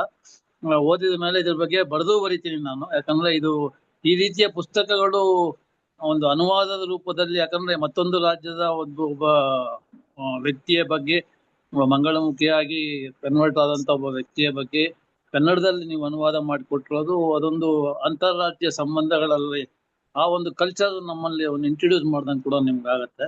ಸೊ ಹಾಗಾಗಿ ಈ ಪುಸ್ತಕವನ್ನು ನಾನು ವೆಲ್ಕಮ್ ಮಾಡೋದು ಒಂದೇ ಅಲ್ದಿರ ಇನ್ನು ಹೆಚ್ಚು ಜನ ಓದೋ ಹಂಗ್ ಮಾಡೋದು ಕೂಡ ನಮ್ಮ ಕರ್ತವ್ಯ ಅಂತ ನಮ್ಗನ್ಸುತ್ತೆ. ಅಂದ್ರೆ ನಿಮ್ಮ ಸಾಧನೆಗಳ ಬಗ್ಗೆ ಕೂಡ ನಮಗೆ ಖಂಡಿತ ಗೊತ್ತಿರ್ಲಿಲ್ಲ. ರತಿಯವ್ರು ಹೇಳಿದ ಕೇಳಿ ನನಗೆ ತುಂಬಾನೇ ಖುಷಿ ಆಯ್ತು. ನಮ್ಮ ನಡುವೆ ಇಂಥ ಒಳ್ಳೆ ಧೀಮಂತವಾದ ಒಬ್ಬ ಸಾಹಿತಿ ಇದ್ದಾರೆ ಅಂತೇಳಿ. ದೀಪಾ ಅವ್ರಿಗೂ ನಾನು ಧನ್ಯವಾದಗಳನ್ನು ತಿಳಿಸ್ತೀನಿ. ಉಳಿದಂತೆ ಮಿಕ್ಕಿದವರಿಗೆ ಮಾತಾಡೋದಕ್ಕೆ ಅವಕಾಶ ಇದೆ. ಇದ್ರ ಬಗ್ಗೆ ಏನನ್ನ ಪ್ರಶ್ನೆಗಳಿದ್ರೆ ಅಷ್ಟಂತ ನಾವು ಕೊಡೋಣ. ಖಂಡಿತ ನಾವು ಅವ್ರ ಜೊತೆಗಿರ್ತೀವಿ, ತೊಂದರೆ ಇಲ್ಲ. ಇತ್ತೀಚೆಗೆ ಟ್ರಾನ್ಸ್ಜೆಂಡರ್ ಬಿಲ್ ಬಗ್ಗೆ ಕೂಡ ನಾವು ನಮ್ಮ ಫ್ರೈಡೆ ಫೋರಮ್ ಅಲ್ಲಿ ಡಿಸ್ಕಸ್ ಮಾಡಿದ್ವಿ. ಸೆಂಟ್ರಲ್ ಗವರ್ಮೆಂಟ್ ಒಂದು ಬಿಲ್ ತಂದಿದೆ ಅಲ್ವಾ, ಅದು ಎಷ್ಟು ಅಪಾಯಕಾರಿ ಆದ್ರು ಟ್ರಾನ್ಸ್ಜೆಂಡರ್ ಕಮ್ಯುನಿಟಿಗೆ ಅಂತ. ಫ್ರೈಡೆ ಫೋರಮ್ ಒಂದು ಚರ್ಚೆ ಕೂಡ ತುಂಬಾ ಚೆನ್ನಾಗಿ ಚರ್ಚೆ ಆಯ್ತದು.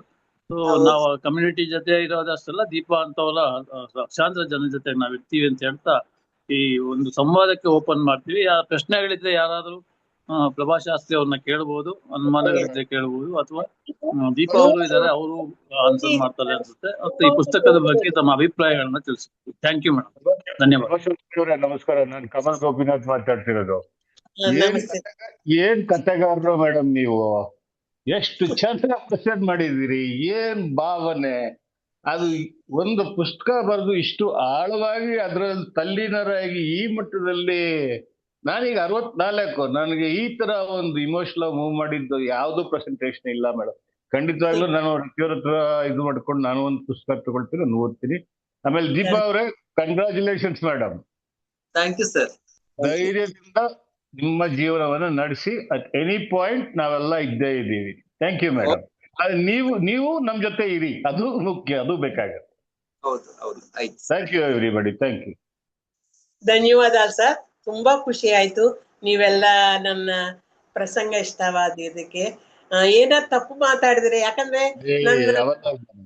ತೆಲುಗು ಸರ್, ಆದ್ರೆ ಆದಷ್ಟು ಕನ್ನಡದಲ್ಲೇ ಮಾತಾಡಬೇಕನ್ನೋ ಒಂದು ಉದ್ದೇಶ ಭಾವನೆಗಳು ಸ್ವಚ್ಛವಾಗಿದ್ದಾಗ ಭಾಷೆನೂ ಬರಲ್ಲ, ಅದು ಹಾಗೆ ಬರುತ್ತದು. ಅದ್ರಲ್ಲಿ ತಪ್ಪು ಗಿಪ್ಪು ಅನ್ನೋದೆಲ್ಲ ಏನು ಇಲ್ಲ. ತುಂಬಾ ಚೆನ್ನಾಗಿ ಮಾತಾಡಿದ್ರಿ madam. Thank you so much. God bless. Thank you. God bless both of you. Thank you. ಧನ್ಯವಾದ. ನಮಸ್ತೆ ಮೇಡಮ್. ನಮಸ್ತೆ. ಒಂದು ಹೊಸ ಪ್ರಪಂಚನೆಗೆ ಕರ್ಕೊಂಡು ಹೋಗಿದ್ದೀರಾ ನೀವು. ಫಸ್ಟ್ ಆಫ್ ಆಲ್ ತುಂಬಾ ಥ್ಯಾಂಕ್ಸ್ ಮೇಡಮ್. ನೀವು ಶುರುವಿನಲ್ಲಿ ಒಂದು ಮಾತು ಹೇಳಿದ್ರಿ, ಏನಂದ್ರೆ ಅವನು ಹುಡುಗ ಆಗಿದ್ದವನು ಸ್ಕೂಲಲ್ಲಿ ಹೋಗ್ತಿರುವಾಗ ಹುಡುಗಿರ್ ಜೊತೆ ಕೂತ್ಕೋಬೇಕು ಅಂತ ಮಾನಸಿಕವಾಗಿ ಅವನು ತಯಾರಾಗ್ತಾನೆ ಅಂತ. ಅದು ಏನಕ್ಕೆ ಆ ತರ ಆಗುತ್ತೆ ಅಂತ ಒಂದು, ಇದಕ್ಕೆ ಸೈಂಟಿಫಿಕ್ ಆಗಿ ಏನಾದ್ರು ರೀಸನ್ಸ್ ಇದೆಯಾ, ಅಥವಾ ಹುಟ್ಟದಾನೆ ಆ ತರ ಏನಾದ್ರು? ಅಲ್ಲಲ್ಲ, ನನ್ನ ಪ್ರಶ್ನೆ ಏನಂದ್ರೆ, ಅವ್ರ ಮನೋಭಾವನೆನೇ ಮೈಂಡಲ್ಲೇ ಆ ತರ ಏನಾದ್ರು ಕನ್ವರ್ಷನ್ ಇದಾಗುತ್ತಾ? ಅದು ಯಾಕೆ ಹುಟ್ಟತಾನೆ ಹುಡುಗ ಆಗಿದ್ದವನು ಹುಡುಗಿ ಆಗೋದಕ್ಕೆ ಏನ್ ಪ್ರೇರಣೆ ಆಗುತ್ತೆ ಅವನಿಗೆ? ದೈಹಿಕವಾಗಿ ಏನಾದ್ರು ಬದಲಾವಣೆಗಳಾಗುತ್ತಾ? ಇದು ಮುಖ್ಯವಾದದ್ದು. ಯಾಕೆಂದ್ರೆ ಮಕ್ಕಳಲ್ಲೇ ಈ ತರ ಭಾವನೆಗಳು, ಅದು ಯಾವ ತರ ಐಡೆಂಟಿಫೈ ಮಾಡಬೇಕು, ಇದು ಪೇರೆಂಟ್ಸ್ಗೆ ದೊಡ್ಡ ಸವಾಲಲ್ವಾ ಮೇಡಮ್? ಹೌದು, ರೈಟ್. ಇದರಲ್ಲಿ ಏನು ಕಷ್ಟ ಇಲ್ಲ ಸರ್. ನ್ಯಾಚುರಲ್ ಆಗಿ ಗ್ರೋತ್ ಆಗ್ತಾ ಬಾಡಿ ಏನಾಗತ್ತೆ, ಹುಡುಗಿ ಆದ್ರೆ ಹುಡುಗಿ ತರ ದೇಹ ಚೇಂಜ್ ಆಗ್ತಾ ಇರತ್ತೆ, ಆ ಆಲೋಚನೆಗಳು ಬರುತ್ತೆ. ನಾನ್ ಯಾಕೆ ಬೊಟ್ಟಿಟ್ಕೋಬಾರ್ದು, ಸೀರೆ ಉಡಬಾರ್ದು, ಲಂಗ ಹಾಕೋಬಾರ್ದು, ಅದು ಬೈ ಬರ್ತ್ ಬರ್ದೇ ಇದ್ರು ಆ ಸಮಾಜ ನೋಡಿ, ನಮ್ಮ ಸುತ್ತಮುತ್ತ ಇರೋ ಜನರನ್ನು ನೋಡಿ ಆ ಹುಡುಗನ ಮನಸ್ಸಲ್ಲಿ ಆ ಭಾವನೆ ಬೆಳೀತು. ಆ ತರ ಎಲ್ಲರಿಗೂ ಆಗತ್ತಂತ ಹೇಳಕ್ಕಾಗಲ್ಲ.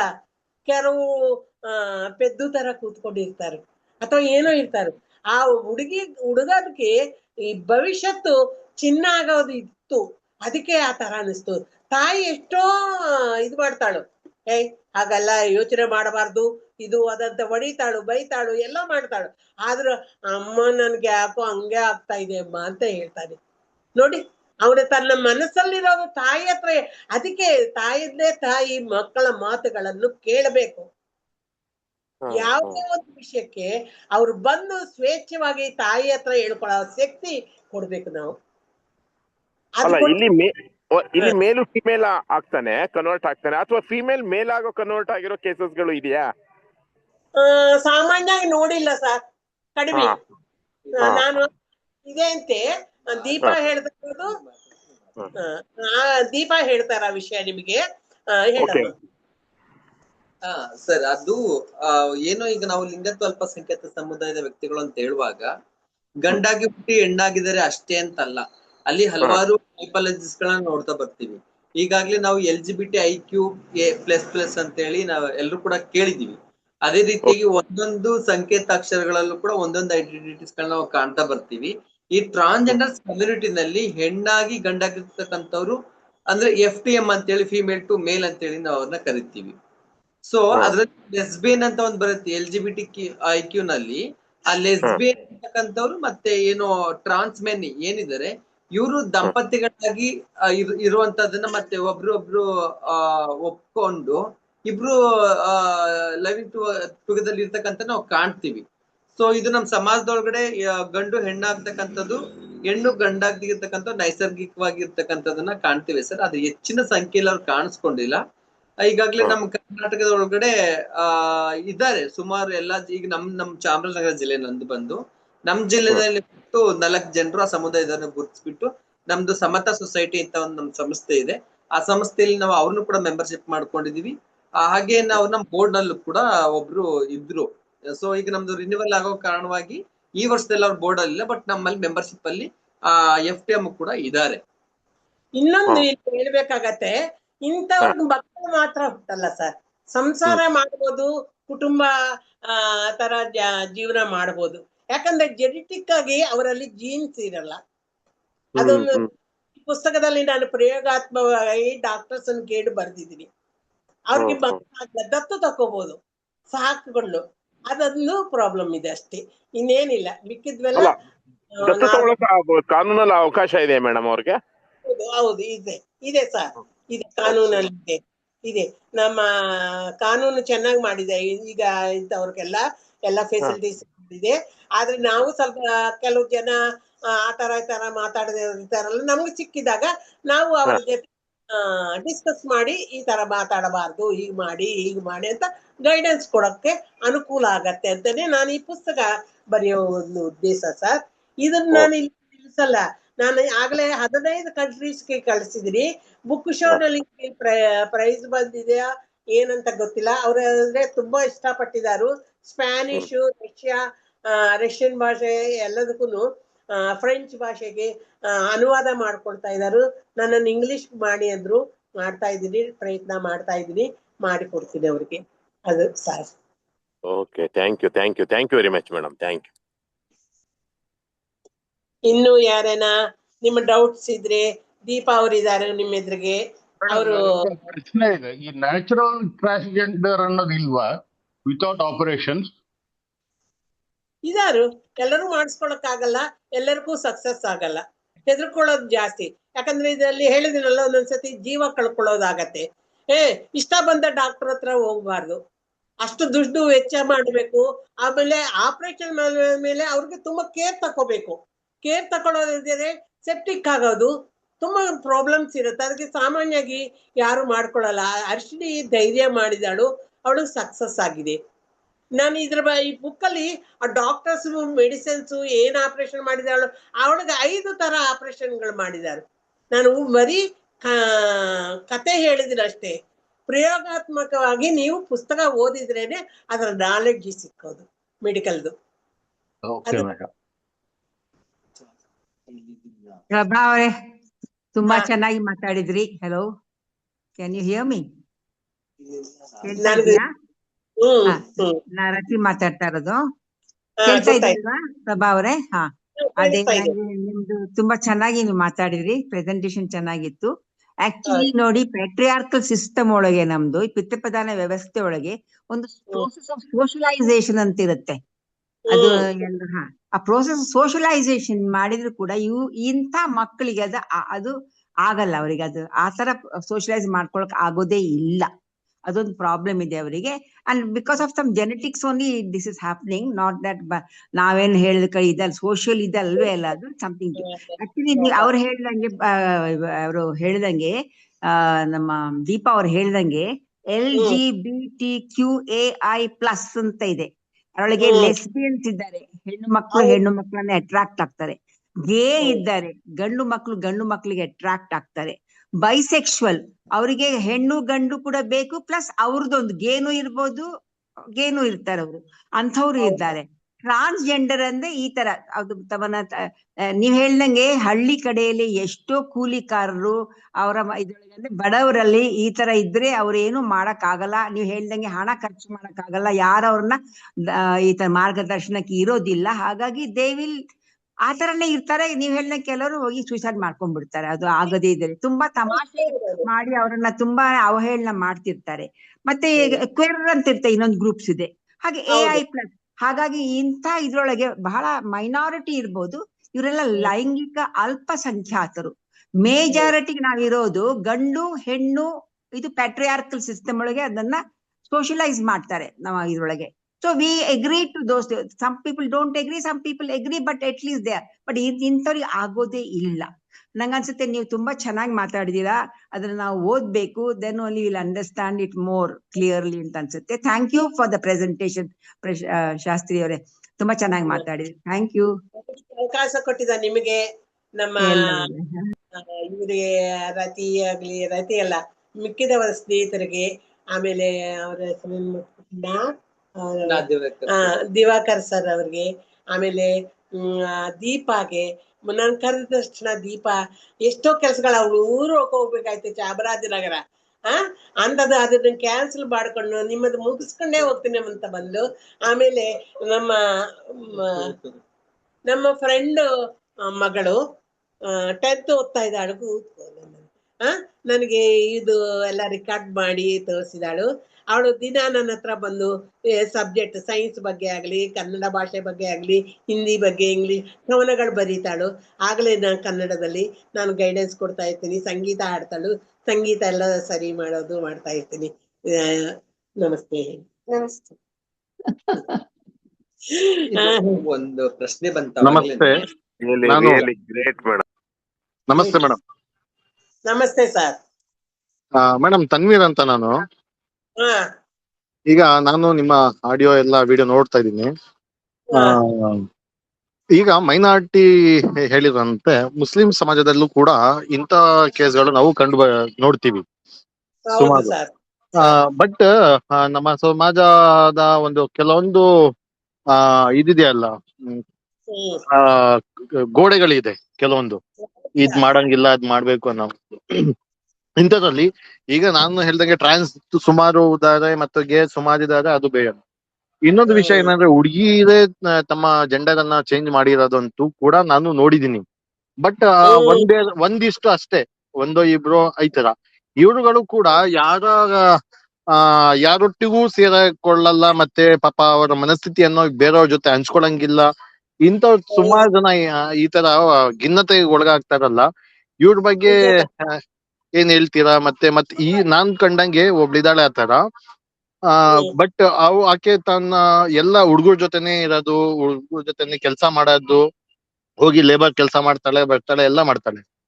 ಬಟ್ ಆಕೆ ತನ್ನ ಫೀಲಿಂಗ್ ಯಾರ ಜೊತೆನೂ ಹಂಚ್ಕೊಳಕ್ ಆಗಲ್ವಲ್ಲ, ಹೇಗೆ ಅವ್ರನ್ನ ಈ ಸಮಾಜಕ್ಕೆ ಇದ್ ಮಾಡ್ಬೋದು ಅಂತ. ಏನಿಲ್ಲ, ಅವಳಿಗೆ ಗೈಡೆನ್ಸ್ ಕೊಡೋದು. ನನ್ನ ಹತ್ರ ಕಳಿಸಿ, ದೀಪನ್ ಕಳಿಸ್ತೇನೆ, ಅವ್ರ ಗೈಡೆನ್ಸ್ ಕೊಡ್ತೀನಿ.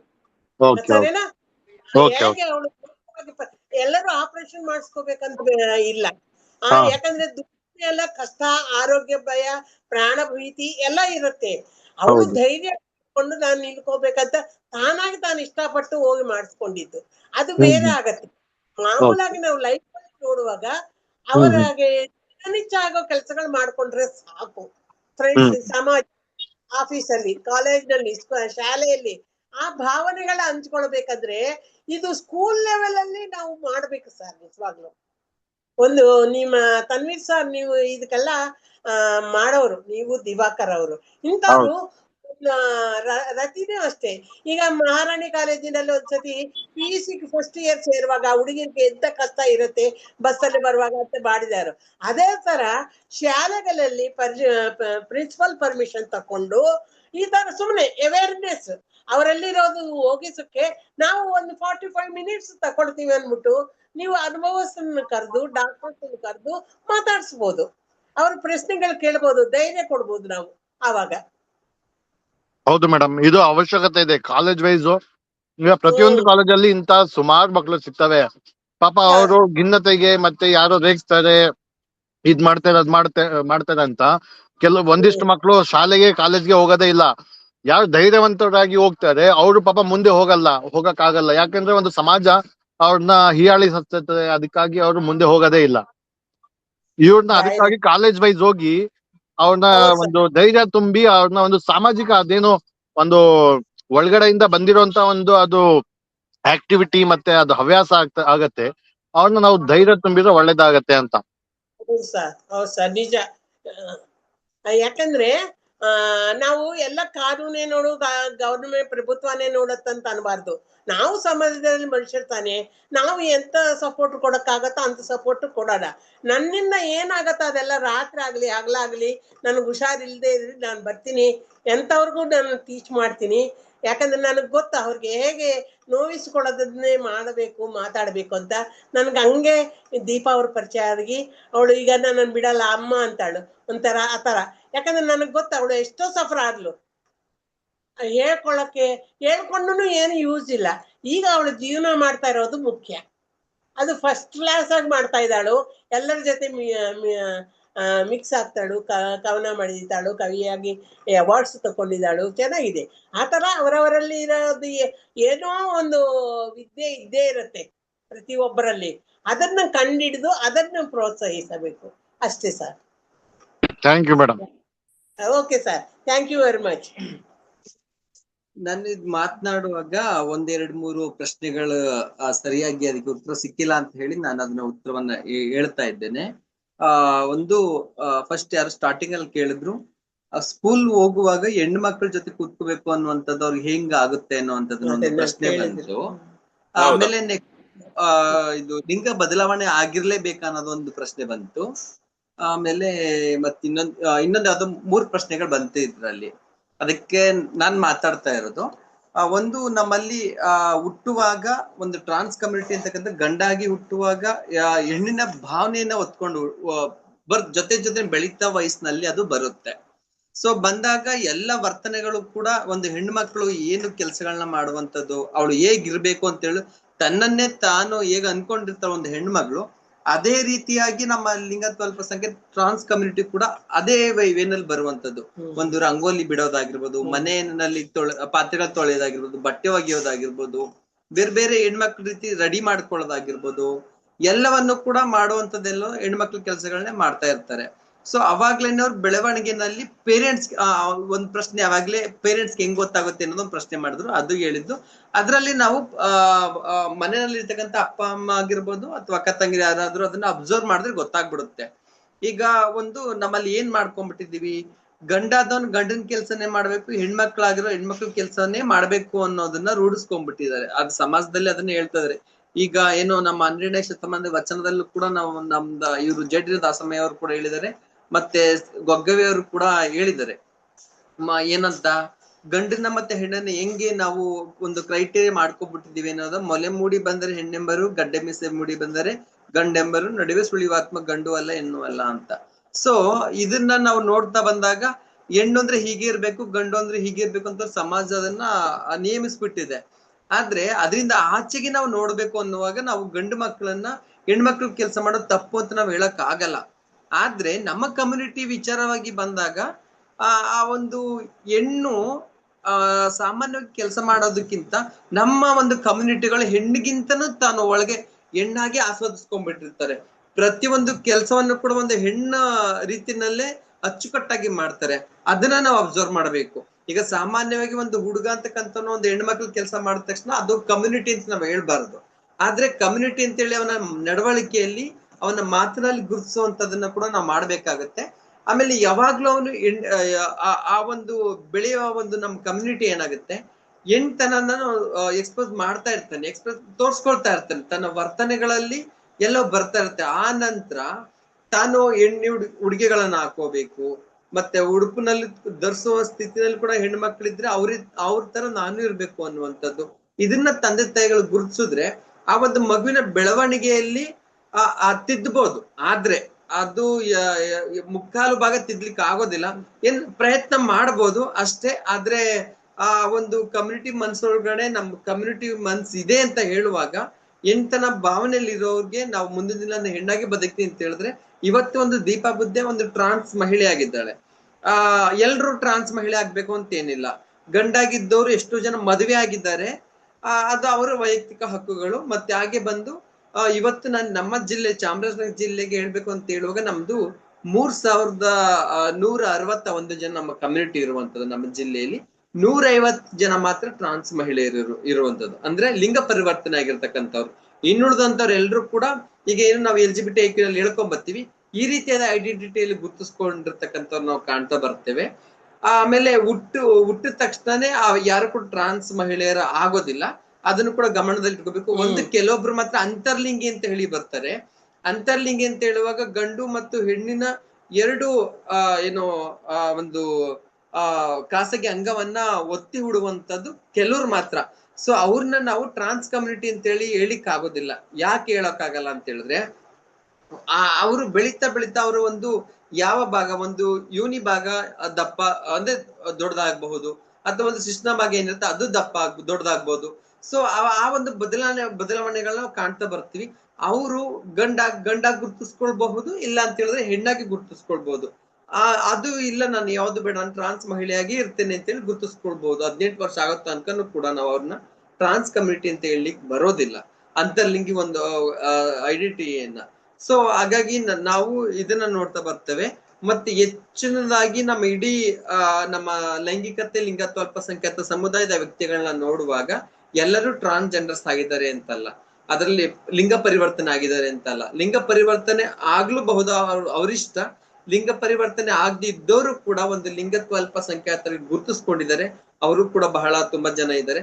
ಆದ್ರೆ ಒಂದು ಪ್ರಶ್ನೆ ಏನಂತ ಹೇಳಿದ್ರೆ, ಇದನ್ನೇ ಏನು ಲಿಂಗ ಪರಿವರ್ತನೆ ಆಗದೆ ಇದ್ರು ಕೂಡ ನಾವು ಅವ್ರನ್ನ ಒಂದು ನಮ್ಮ ಸಮುದಾಯ ತಪ್ಕೊಳ್ಬೇಕು ಅಂತ ನಾವುಗಳು ಎಲ್ಲಿ ಹೋದ್ರು ಕೂಡ ನಾವು ಅದನ್ನ ಮಾತಾಡ್ತೀವಿ.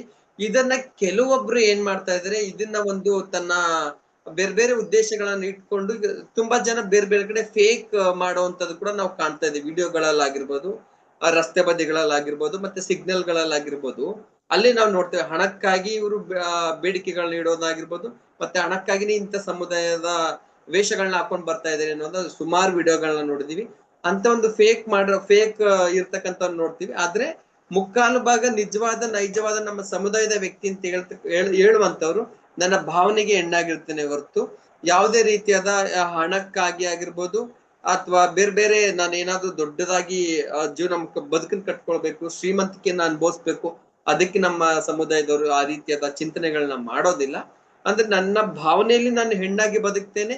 ಅಂದ್ರೆ ನಾನು ಬದುಕ್ಲಿಕ್ಕೆ ನನ್ಗೆ ಎರಡೇ ವೃತ್ತಿ ಅಂತೇಳಿ ಅದು ಆಪ್ಷನ್ಸ್ ಗಳನ್ನ ಮೊದಲಿಂದ ಮಾಡ್ಕೊಂಡ್ಬಿಟ್ಟಿದ್ದಾರೆ. ಒಂದು ಸೆಕ್ಸ್ ವರ್ಕ್ ಮಾಡ್ಕೊಂಡ್ಬಿಟ್ಟಿದ್ದಾರೆ, ಇನ್ನೊಂದು ಬಂದು ಏನು ಭಿಕ್ಷಾಟನೆ. ಆ ಭಿಕ್ಷಾಟನೆ ಅನ್ನುವಂಥದ್ದು ನಮ್ಮ ಸಮುದಾಯದ ಕಲ್ಚರ್ ಅಲ್ಲಿ ನೋಡ್ತಾ ಬಂದಾಗ ಬದಾಯಿ ಅಂತ ಹೇಳಿ ಕರಿತೀವಿ. ಆ ಬದಾಯಿ ಅಂತಕ್ಕಂಥದ್ದು ನಮ್ಮ ಮುಂಬೈ ಸಿಸ್ಟಮ್ ಇಂದ ಹಿಡಿದು ನಮ್ಮ ಲಿಂಗತ್ವ ಟ್ರಾನ್ಸ್ ಕಮಿಟಿ ಹಿರಿಯ ಸಮುದಾಯದಿಂದ ಕೂಡ ಒಂದು ಸಂಸ್ಕೃತಿ ಕಲ್ಚರೇ ಇದೆ. ಆ ಬದಾಯಿ ಅನ್ನೋದಕ್ಕೆ ಒಂದು ಹಿನ್ನೆಲೆ ಇದೆ. ಆದ್ರೆ ಅದನ್ನ ಏನ್ ಮಾಡ್ತಾ ಇದ್ರಿ, ಇತ್ತೀಚೆಗೆ ಬರ್ತಕ್ಕಂಥ ಹೊಸ ಕಮ್ಯುನಿಟಿಗಳು ಇಲ್ಲಿ ಎಲ್ಲಾ ಜಿಲ್ಲೆಗಳಲ್ಲಿ ನಮ್ಮ ಗ್ರಾಮಾಂತರಗಳಲ್ಲೂ ಕೂಡ ವ್ಯಾಪಿಸ್ಕೊಂಡ್ಬಿಟ್ಟದೆ. ಯಾವ್ದೋ ಒಂದು ಶುಭ ಸಮಾರಂಭ ನಡೀತಾ ಇದೆ, ಒಂದು ಮದುವೆ ನಡೀತಾ ಇದೆ, ವಸೂಲಿ ಮಾಡ್ತಕ್ಕಂಥದ್ದು. ಇದನ್ನ ನಾವು ದಯವಿಟ್ಟು ನಾವು ನಿಜವಾದ ಸಮುದಾಯದ ನಾವು ಇದನ್ನ ಒಪ್ಪೋದಿಲ್ಲ. ಯಾವ್ದನ್ನ ಒಬ್ರ ಮೇಲೆ ಹೋಗಿ ಹಲ್ಲೆ ಮಾಡುವಂತದ್ದು, ಮತ್ತೆ ಬೇಡಿಕೆಯನ್ನ ಇಟ್ಟು ಇಷ್ಟೇ ಬೇಕು ಅಂತ ಹೇಳಿರುವಂತದ್ದು ಇದು ಒಂದು ಕಡೆ. ಆದ್ರೆ ನಾವು ನಿಜವಾದ ಒಂದು ಸಮುದಾಯದ ವ್ಯಕ್ತಿಯ ಬದುಕನ್ನ ನಾವು ಪ್ರವೇಶ ಮಾಡಿ ನೋಡ್ಬೇಕು ಅಂತ ಹೇಳಿದ್ರೆ, ಇವತ್ತು ಏನು ಅರ್ಶಿನಿ ಅವರ ಒಂದು ಕತೆ ಸ್ಟೋರಿ ಏನಿದಾವೆ ಇಂಥದ್ರ ಬಗ್ಗೆ ನಾವು ಅರ್ಥ ಮಾಡ್ಕೋಬೇಕು. ಇಂಥವ್ರ ಬಗ್ಗೆ ನಾವು ಸಮಾಜಕ್ಕೆ ಬಿತ್ತರಿಸುವಂತ ಒಂದು ಕೆಲಸಗಳಾಗ್ಬೇಕು. ಮತ್ತಾಗಿ ಇವತ್ತು ಒಂದು ದೀಪ ಬುದ್ಧಿಯಾಗಿ ನಾನು ಇವತ್ತು ನಿಮ್ ಜೊತೆ ಮಾತನಾಡ್ತಾ ಇದ್ದೀನಿ ಅಂತ ಹೇಳಿದ್ರೆ ನನ್ಗೆ ಈ ಬದುಕು ಸುಲಭವಾಗಿ ಸಿಕ್ಕಿದೆ ಅಂತಲ್ಲ. ಇದ್ರ ಹಿಂದೆ ನಾನು ಅದೆಷ್ಟೋ ಕಷ್ಟಗಳನ್ನ ಅನುಭವಿಸಿ ತುಂಬಾ ನೋವು ನಲಿವುಗಳನ್ನ ಕಂಡುಂಡು ನಾನು ಬಂದಿರ್ತಕ್ಕಂಥವಳು.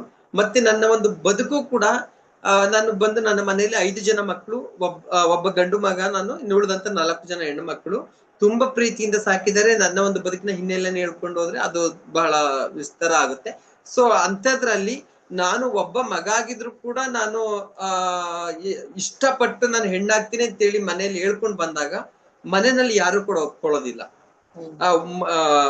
ತಟ್ಟೆಯನ್ನ ಇಟ್ಕೊಂಡು ತಂದೆ ತಾಯಿಗಳು ಊಟ ಇಟ್ಕೊಂಡು ವಿಷದ ಬಾಟು ಇಟ್ಕೊಂಡು ಕೂತ್ಕೊಂಡ್ರು ಕೂಡ ನಾನು ಕೊನೆಗೆ ಹೆಣ್ಣಾಗ್ಲೇಬೇಕು ಅಂತ ನಿರ್ಧರಿಸ್ಕೊಂಡ್ ಬರ್ತೀನಿ ಅಂತ ಹೇಳಿದ್ರೆ ಅದಕ್ಕೆಲ್ಲ ನಾನು ಅವ್ರ ಮನ ಒಲಿಸಿದೀನಿ, ಯಾವ ತರ ಅವ್ರ ಮನೆ ಪರಿವರ್ತನೆ ಮಾಡಿದೀನಿ, ಹೇಗೆ ನಾವು ಕೌನ್ಸಿಲಿಂಗ್ ಕೊಟ್ಟಿದೀನಿ ಫ್ಯಾಮಿಲಿಗೆ ಅನ್ನೋದು ಕೂಡ ಅದು ಮುಖ್ಯ ಆಗುತ್ತೆ. ಅದನ್ನ ನಮ್ಮ ಟ್ರಾನ್ಸ್ ಕಮ್ಯುನಿಟಿಗಳು ಕೂಡ ಅರ್ಥ ಮಾಡ್ಕೊಳ್ಬೇಕು. ಇವತ್ತು ಒಬ್ಳು ನಾನು ವಿದ್ಯಾವಂತಿಯಾಗಿ ಇವತ್ತು ಎಲ್ಲರ ಮುಂದೆ ನಾನು ನಮ್ಮ ಸಮುದಾಯದ ಅರಿವನ್ನ ಮೂಡಿಸುವಂತ ಒಂದು ಸಂಪನ್ಮೂಲ ವ್ಯಕ್ತಿಯಾಗಿ ನಾನು ಹೋಗ್ತಾ ಇದ್ದೀನಿ ಅಂತ ಹೇಳುವಾಗ ನನ್ನ ಫ್ಯಾಮಿಲಿಗೆ ಯಾಕೆ ನಾನು ಕೌನ್ಸಿಲಿಂಗ್ ಕೊಡಬಾರ್ದು ಅಂತ ಹೇಳಿ ಆಲೋಚನೆಯನ್ನ ಮಾಡಿ ಮೊದಲು ನನ್ನ ಕುಟುಂಬಕ್ಕೆ ನಾನು ಕೌನ್ಸಿಲಿಂಗ್ ಅನ್ನ ಕೊಟ್ಟೆ. ಜೊತೆನಲ್ಲಿ ನಾನು ಹೆಣ್ಣು ಅನ್ನೋದನ್ನ ಫಸ್ಟ್ ನನ್ನಲ್ಲಿ ನಾನು ಕಂಡುಕೊಳ್ಬೇಕು. ನಾನು ಯಾರು, ನಾನು ಏನಾಗ್ಬೇಕು ಮುಂದೆ, ನಾನು ಫಸ್ಟ್ ನಾನೇ ಕ್ಲಿಯರ್ ಆಗ್ಬಿಟ್ರೆ ಸಮಾಜದಲ್ಲಿ ನಾವೆಲ್ಲರನ್ನು ಕ್ಲಿಯರ್ ಮಾಡ್ಲಿಕ್ಕೆ ಸಾಧ್ಯ ಆಗುತ್ತೆ ಅನ್ನುವಂಥದ್ದು ಮುಖ್ಯವಾಗಿ. ಇದು ನಮ್ಮ ಸಮುದಾಯದವರು ಎಲ್ಲರೂ ಕೂಡ ಟ್ರಾನ್ಸ್ ಲಿಂಗ ಪರಿವರ್ತನೆ ಆಗಿದ್ದಾರೆ ಅನ್ನೋದಕ್ಕಿಂತ ಹೆಣ್ಣಿನ ಭಾವನೆಯಲ್ಲಿ ಯಾರು ನೈಜವಾಗಿ ಬದುಕ್ತಾರೋ ಅಂತವ್ರಿಗೆ ನಾವು ಗೌರವಿಸೋಣ, ಮತ್ತೆ ಅಂತವ್ರಿಗೆ ನಾವು ಬೆಂಬಲ ಕೊಡೋಣ. ಮತ್ತೆ ನಮ್ಮದೇ ಆದಂತ ಒಂದು ಹಕ್ಕಿನಲ್ಲಿ, ನಮ್ಮದೇ ಆದ ಒಂದು ದೇಹದಲ್ಲಿ, ನಮ್ಮದೇ ಆದಂತ ಲಿಂಗತ್ವದಲ್ಲಿ ನಾವೆಲ್ಲರೂ ಕೂಡ ಬದುಕ್ತಾ ಇದ್ದೀವಿ. ಅದಕ್ಕೆ ನಾವೆಲ್ಲರೂ ಕೂಡ ಗೌರವಿಸ್ತಾ ಸಮ ಸಮಾಜದ ನಿರ್ಮಾಣದಲ್ಲಿ ಗಂಡು ಹೆಣ್ಣು ಟ್ರಾನ್ಸ್ ಕಮ್ಯುನಿಟಿ ಅಂತ ಭೇದ ಭಾವ ಇಲ್ದ್ರೆ ನಾವೆಲ್ಲರೂ ಕೂಡ ಒಟ್ಟಾಗಿ ಬದುಕನ್ನ ಸಮಾಜದಲ್ಲಿ ನಿರ್ಮಾಣ ಮಾಡೋದ್ರಲ್ಲಿ ನಾವೆಲ್ಲರೂ ಕೂಡ ಸಹಕರಿಸ್ತಾ ಭಾಗಿಯಾಗೋಣ ಅಂತ ಹೇಳ್ತಾ ಕೆಲವೊಂದು ಪ್ರಶ್ನೆಗಳಿಗೆ ನನ್ನ ಅರಿವಿನ ಮಟ್ಟಕ್ಕೆ ಉತ್ತರಿಸಿದ್ದೇನೆ. ಸೊ ಅದನ್ನ ತಾವು ಅರ್ಥ ಆಗಿದ್ದು ತಿಳ್ಕೊಳ್ಬಹುದು, ಇಲ್ಲಾಂದ್ರೆ ಪ್ರಶ್ನೆ ಇದ್ರು ಕೂಡ ಕೇಳ್ಬೋದು. ನಮಸ್ಕಾರ. Thank you. ರೂಪಲ್ ಮಾತಾಡ್ತೀರಾ? ಪ್ರಭಾ, ನಿಮ್ಮ ಪ್ರೆಸೆಂಟೇಶನ್ ಎಷ್ಟು ಚೆನ್ನಾಗಿತ್ತಂದ್ರೆ ನಮ್ಮನ್ನ ಫುಲ್ ರ್ಯಾಪ್ಟ್ ಅಟೆನ್ಷನ್ ಅಲ್ಲಿ ನಮ್ಮನ್ನ ಹಿಡ್ದಿಟ್ಟು ಬಿಟ್ರಿ. ನಮ್ಮನ್ನು ಆ ಕಥೆಯಲ್ಲಿ ಇನ್ವಾಲ್ವ್ ಮಾಡಿದ್ರಿ. ನಿಮ್ಮ ಆ ಕತೆ ಒಳಗೆ ನಮ್ಮನ್ನ ಕರ್ಕೊಂಡು ಹೋಗಿಬಿಟ್ಟು ನಮಗೆ ಆ ಭಾವನೆಯನ್ನ ತಂದ್ರಿ. ತುಂಬಾ ಸಂತೋಷ ಆಯ್ತು. ನಿಮ್ಮ ಟ್ಯಾಲೆಂಟ್ ಇಸ್ ಸೂಪರ್ ಅಂತ ಹೇಳ್ತೇನೆ. ಮತ್ತೆ ಅದು ಅಲ್ಲದೆ ಬಿಗಿನಿಂಗ್ ಅಲ್ಲಿ ನಾವು ನೋಟಿಸ್ ಮಾಡಿದೆ, ನಿಮ್ದು ಇಂಟ್ರೊಡಕ್ಷನ್ ಅಥವಾ ಪೀಠಿಕೆ ಶುರು ಆದ ತಕ್ಷಣ ನೀವೊಂದು ದೀಪ ಇಟ್ಟುಬಿಟ್ಟು ದೀಪ ಬೆಳಗಿಸಿದ್ರಿ, ದೀಪನ ಬೆಳಗಿಸಿದ್ರಿ. ಅದು ಏನ್ ಸೂಚಿಸಿತಂದ್ರೆ ಅದು ಅಂತಲ್ಲ, ದೀಪ ಬಂದು ನಮ್ಮ ಮನೆಗೆ ದೀಪ ಬಂತು, ನಾನು ಬೆಳಕಲ್ಲಿ ಬೆಳೆದಿದ್ದೀನಿ. ಈಗ ನಿಮ್ಮೆಲ್ಲರ ಮುಂದೆ ಬಂದಿದ್ದೀನಿ, ಆ ಖುಷಿಗೆ ದೀಪ ಬೆಳಗಿಸಿದ್ರಿ ಅಷ್ಟೇ. ಖುಷಿ ಆಗತ್ತೆ ರೂಪಾ, ನೀವೆಲ್ಲ ಇಷ್ಟಪಟ್ಟಿದ್ದಕ್ಕೆ, ನೀವು ಕೊಟ್ಟಿದ ನನಗೆ ಈ ಕರ್ತವ್ಯ ಸರಿಯಾಗಿ ಪಾಲನೆ ಮಾಡಿದೀನಿ ಅಂತ ಅನ್ಕೊಳ್ತಾ ಇದ್ದೀನಿ. ಇನ್ನೂ ಮುಂದೆ ನಿಮ್ಗೆ ಏನೇ ಡೌಟ್ಗಳಿದ್ರು ಕೇಳ್ಬೋದು. ಈ ಸಂಸ್ಥಾಪನೆಯಾಗಿ ಡಾಕ್ಟರ್ కత్తిబొడ్డ ప్రతాప్ ಅವ್ರಿಗೆ ನಾನು ధన్యవాదాలు ತಿಳಿಸ್ತಾ ఇದ್ದೀನಿ. సార్ మీరు ఎక్కడున్నా నా ధన్యవాదాలు సార్. మీరు చాలా బాగా రాశారు పుస్తకం. మీరు పుస్తకం రాసి నాకు ఇవ్వటం, 10 మందికి చదివించటం మంచి పని అయింది. ಪುಸ್ತಕ ಅವ್ರು ಕೊಟ್ಟು ನನ್ನ ಕೈಯಲ್ಲಿ ಬರೆಸಿ ಎಲ್ಲರಿಗೂ ತಿಳಿಸೋದು ಮೂಲಕ ನಾನು ಕತ್ತಿಬೊಡ್ಡ ಪ್ರತಾಪ್ ಅವರಿಗೆ ಧನ್ಯವಾದಗಳು ತಿಳಿಸಿದ್ದೀನಿ ಅಷ್ಟೇ ತೆಲುಗುನಲ್ಲಿ. ಯಾಕಂದ್ರೆ ಅವ್ರಿಗೆ ಕನ್ನಡ ಬರಲ್ಲ ಅನ್ನೋ ಒಂದು ಉದ್ದೇಶಕ್ಕೆ ಅಷ್ಟೇ, ಇನ್ನೇನಿಲ್ಲ. ಇನ್ನು ಯಾರನ್ನ ಕೇಳ್ಬೇಕಂದ್ರೆ ಕೇಳಿ. ಖಂಡಿತವಾಗಿ ನಾ ಹೇಳಲಿಕ್ಕೆ ಏನು ಇಷ್ಟಪಡ್ತಿದ್ದೆ ಅಂದ್ರೆ, ಇದು ಒಂದು ಫ್ರೈಡೆ ಫೋರಮ್, ಇದು ಟಾಕ್ ಅಂತ ಇಟ್ಕೊಳ್ತೇವೆ. ನೀವು ಆ ಟಾಕ್ ಅನ್ನ ಒಂದು ಫಂಕ್ಷನ್ಗೆ ಕನ್ವರ್ಟ್ ಮಾಡಿದ್ರಿ. ಆ ದೀಪ ಎಲ್ಲ ಹಚ್ಚಿಬಿಟ್ಟು ಒಂದು ಗೆಸ್ಟ್ ಅನ್ನ ಕರೆದು ಬಿಟ್ಟು ಒಂದು ಫಂಕ್ಷನ್ಗೆ ಕನ್ವರ್ಟ್ ಮಾಡಿಬಿಟ್ಟು ತುಂಬಾ ಈ ಭಾಗವು ಇಷ್ಟ ಆಯ್ತು. ಪ್ಲಸ್ ಆ ಗೆಸ್ಟ್ ಕೂಡ ಎಷ್ಟು ನಾಲೆಜಬಲ್ ದೀಪ ಅಂದ್ರೆ, ಅವರು ವಿಷಯನ ನಮಗೆ ಬಹಳ ಸುಂದರವಾಗಿ ನಮಗೆ ಅರ್ಥ ಆಗುವ ಹಾಗೆ ಎಕ್ಸ್ಪ್ಲೈನ್ ಮಾಡಿ ಕೊಟ್ಟಿದ್ದಾರೆ. ತುಂಬಾ ಥ್ಯಾಂಕ್ ಯು. ನೀವು ಗೆಸ್ಟಿನ ಒಂದು ಇದನ್ನ ಎಂತಪ್ಪ ಇದನ್ನ whatever it is called the state you have carried it. ಒಂದು ಗೆಸ್ಟ್ ಅನ್ನ ಕರೆದಾಗ ಅವ್ರು ಯಾವ ರೀತಿ ಬೇರೆಯವ್ರನ್ನ ಸಂಬೋಧನೆ ಮಾಡಬೇಕು ಅದನ್ನ ನೀವು ಮಾಡಿದ್ದೀರಾ. ತುಂಬಾ ಖುಷಿ ಆಯ್ತು ಇಬ್ಬರನ್ನ ಮಾಡಿ. Thank you. ಸಂತೋಷ ಅಮ್ಮ. ಹಲೋ ಹಲೋ, ಹೇಳಿ ಅಮ್ಮ. ನಮಸ್ಕಾರ, ನಾನು ಹೇಮಲತಾ. ಎಲ್ರು ಹೇಳ್ದಂಗೆ ನಿಮ್ಮ ವಿಷಯ ಮಂಡನೆ ತುಂಬಾ ಚೆನ್ನಾಗಿತ್ತು, ಎಷ್ಟು ಭಾವುಕತೆಯಿಂದ ಕೂಡಿತ್ತು. ಕಥೆ ರೂಪದಲ್ಲಿ ಹೇಳಿದ್ದು ನಮ್ಗೆಲ್ಲರಿಗೂ ತುಂಬಾ ಖುಷಿ ಆಯ್ತು. ನಂದೊಂದು ಪ್ರಶ್ನೆ ಏನಂದ್ರೆ, ಆ ಕಾದಂಬರಿಯ ನಾಯಕಿ ಪ್ರಸ್ತುತ ಏನ್ ಮಾಡ್ತಾ ಇದ್ದಾರೆ? ಎಂಡಿಂಗ್ ಪುಸ್ತಕ ಎಲ್ಲಿಗೆ ಎಂಡಿಂಗ್ ಮಾಡಿದ್ದಾರೆ, ಪ್ರಸ್ತುತ ಅವ್ರು ಏನ್ ಮಾಡ್ತಾ ಇದ್ದಾರೆ ಅಂತ. ಎರಡನೇದು, ದೀಪಾ ಅವ್ರದ್ದು ಬಗ್ಗೆ ನಂಗೆ ತುಂಬಾನೇ ಖುಷಿ ಆಯ್ತು. ಎಷ್ಟು ಪ್ರಬುದ್ಧವಾಗಿ ವಿಷಯನ ಸ್ಪಷ್ಟವಾಗಿ, ನಂಗೆ ಆಶ್ಚರ್ಯ ಆಯ್ತು. ಮತ್ತೆ ಅವ್ರು PhD ಮಾಡ್ತಿರೋದ್ ಕೇಳಿ ಇನ್ನೂ ಅದ್ಭುತ ಅನ್ನಿಸ್ತು. ಇಷ್ಟೆಲ್ಲಾ ಅಡ್ಡಿಗಳ ನಡುವೆನುವೆ ಹೈಯರ್ ಎಜುಕೇಶನ್ ಮುಂದುವರಿಸಿ ಇವತ್ತು PhD ಮಾಡ್ತಿದ್ದಾರೆ ಅಂದ್ರೆ ಅವ್ರ ಬಗ್ಗೆ ಒಂದು ದೊಡ್ಡ ಅಂದ್ರೆ ಆ ಸಮುದಾಯದ ಬಗ್ಗೆ ಒಂದು ದೊಡ್ಡ ಭರವಸೆಯನ್ನ ಮೂಡಿಸಿದ್ದಾರೆ. ಇಬ್ರಿಗೂ ಅಭಿನಂದನೆಗಳು. ನನ್ಗೆ ದೀಪಾ ಅವ್ರ ಹತ್ರ ಒಂದು ಪ್ರಶ್ನೆ ಏನಂದ್ರೆ, ಈಗ ಮನೆಯಲ್ಲಿ ತಂದೆ ತಾಯಿಗೆ ಮಗನೋ ಮಗಳು ಹಿಂಗೆ ಈ ತರದೊಂದು ಬದಲಾವಣೆ ಆಗ್ತಿದೆ ಅಂತ ಗೊತ್ತಾದ ತಕ್ಷಣ ಅವ್ರ ಕರ್ತವ್ಯ ಏನು, ಹೇಗೆ ಅದನ್ನ ಹ್ಯಾಂಡಲ್ ಮಾಡ್ಬೇಕು? ಮನೆ ಬಿಟ್ಟು ಹೇಳದೆಲ್ರೂ ಮನೆ ಬಿಟ್ಟು ಕಳಿಸ್ಬಿಡ್ತಾರೆ ಅಂತ, ಅದು ದಾರಿ ಅಲ್ಲ. ಆದ್ರೆ ಅವ್ರಿಗೆ ಇಟ್ಕೊಳಕ್ಕೂ ಕಷ್ಟ, ಯಾಕಂದ್ರೆ ಅಕ್ಕಪಕ್ಕದವರೆಲ್ಲ ತುಂಬಾ ಕೀಳಾಗಿ ನೋಡ್ತಾರೆ, ಅವಮಾನ ಮಾಡ್ತಾರೆ, ಅದನ್ನು ಅವ್ರಿಗೆ ಸಹಿಸ್ಕೊಳಕ್ ಆಗಲ್ಲ. ಮೊದಲಿಗೆ ಅವ್ರಿಗೆ ಗೊತ್ತಾದ ತಕ್ಷಣ ತಾಯಿ ತಂದೆ ಮನೇಲಿರೋ ಅಕ್ಕ ತಂಗಿ ಅವರ ಕರ್ತವ್ಯ ಏನ್ ಮಾಡ್ಬೇಕು, ಅವ್ರು ಅದನ್ನ ಹೆಂಗ್ ಹ್ಯಾಂಡಲ್ ಮಾಡ್ಬೇಕು ಅನ್ನೋದು ನನ್ನ ಪ್ರಶ್ನೆ. ಇಬ್ಬರಿಗೂ ಅಭಿನಂದನೆಗಳು. ಒಳ್ಳೆ ಪ್ರಶ್ನೆ ಕೇಳಿದ್ರಿ. ನಂದು ವಿಚಾರವನ್ನ ಲಿಂಕ್ ಮಾಡಿ ನಾನು ಅದನ್ನ ಹೇಳ್ತೀನಿ.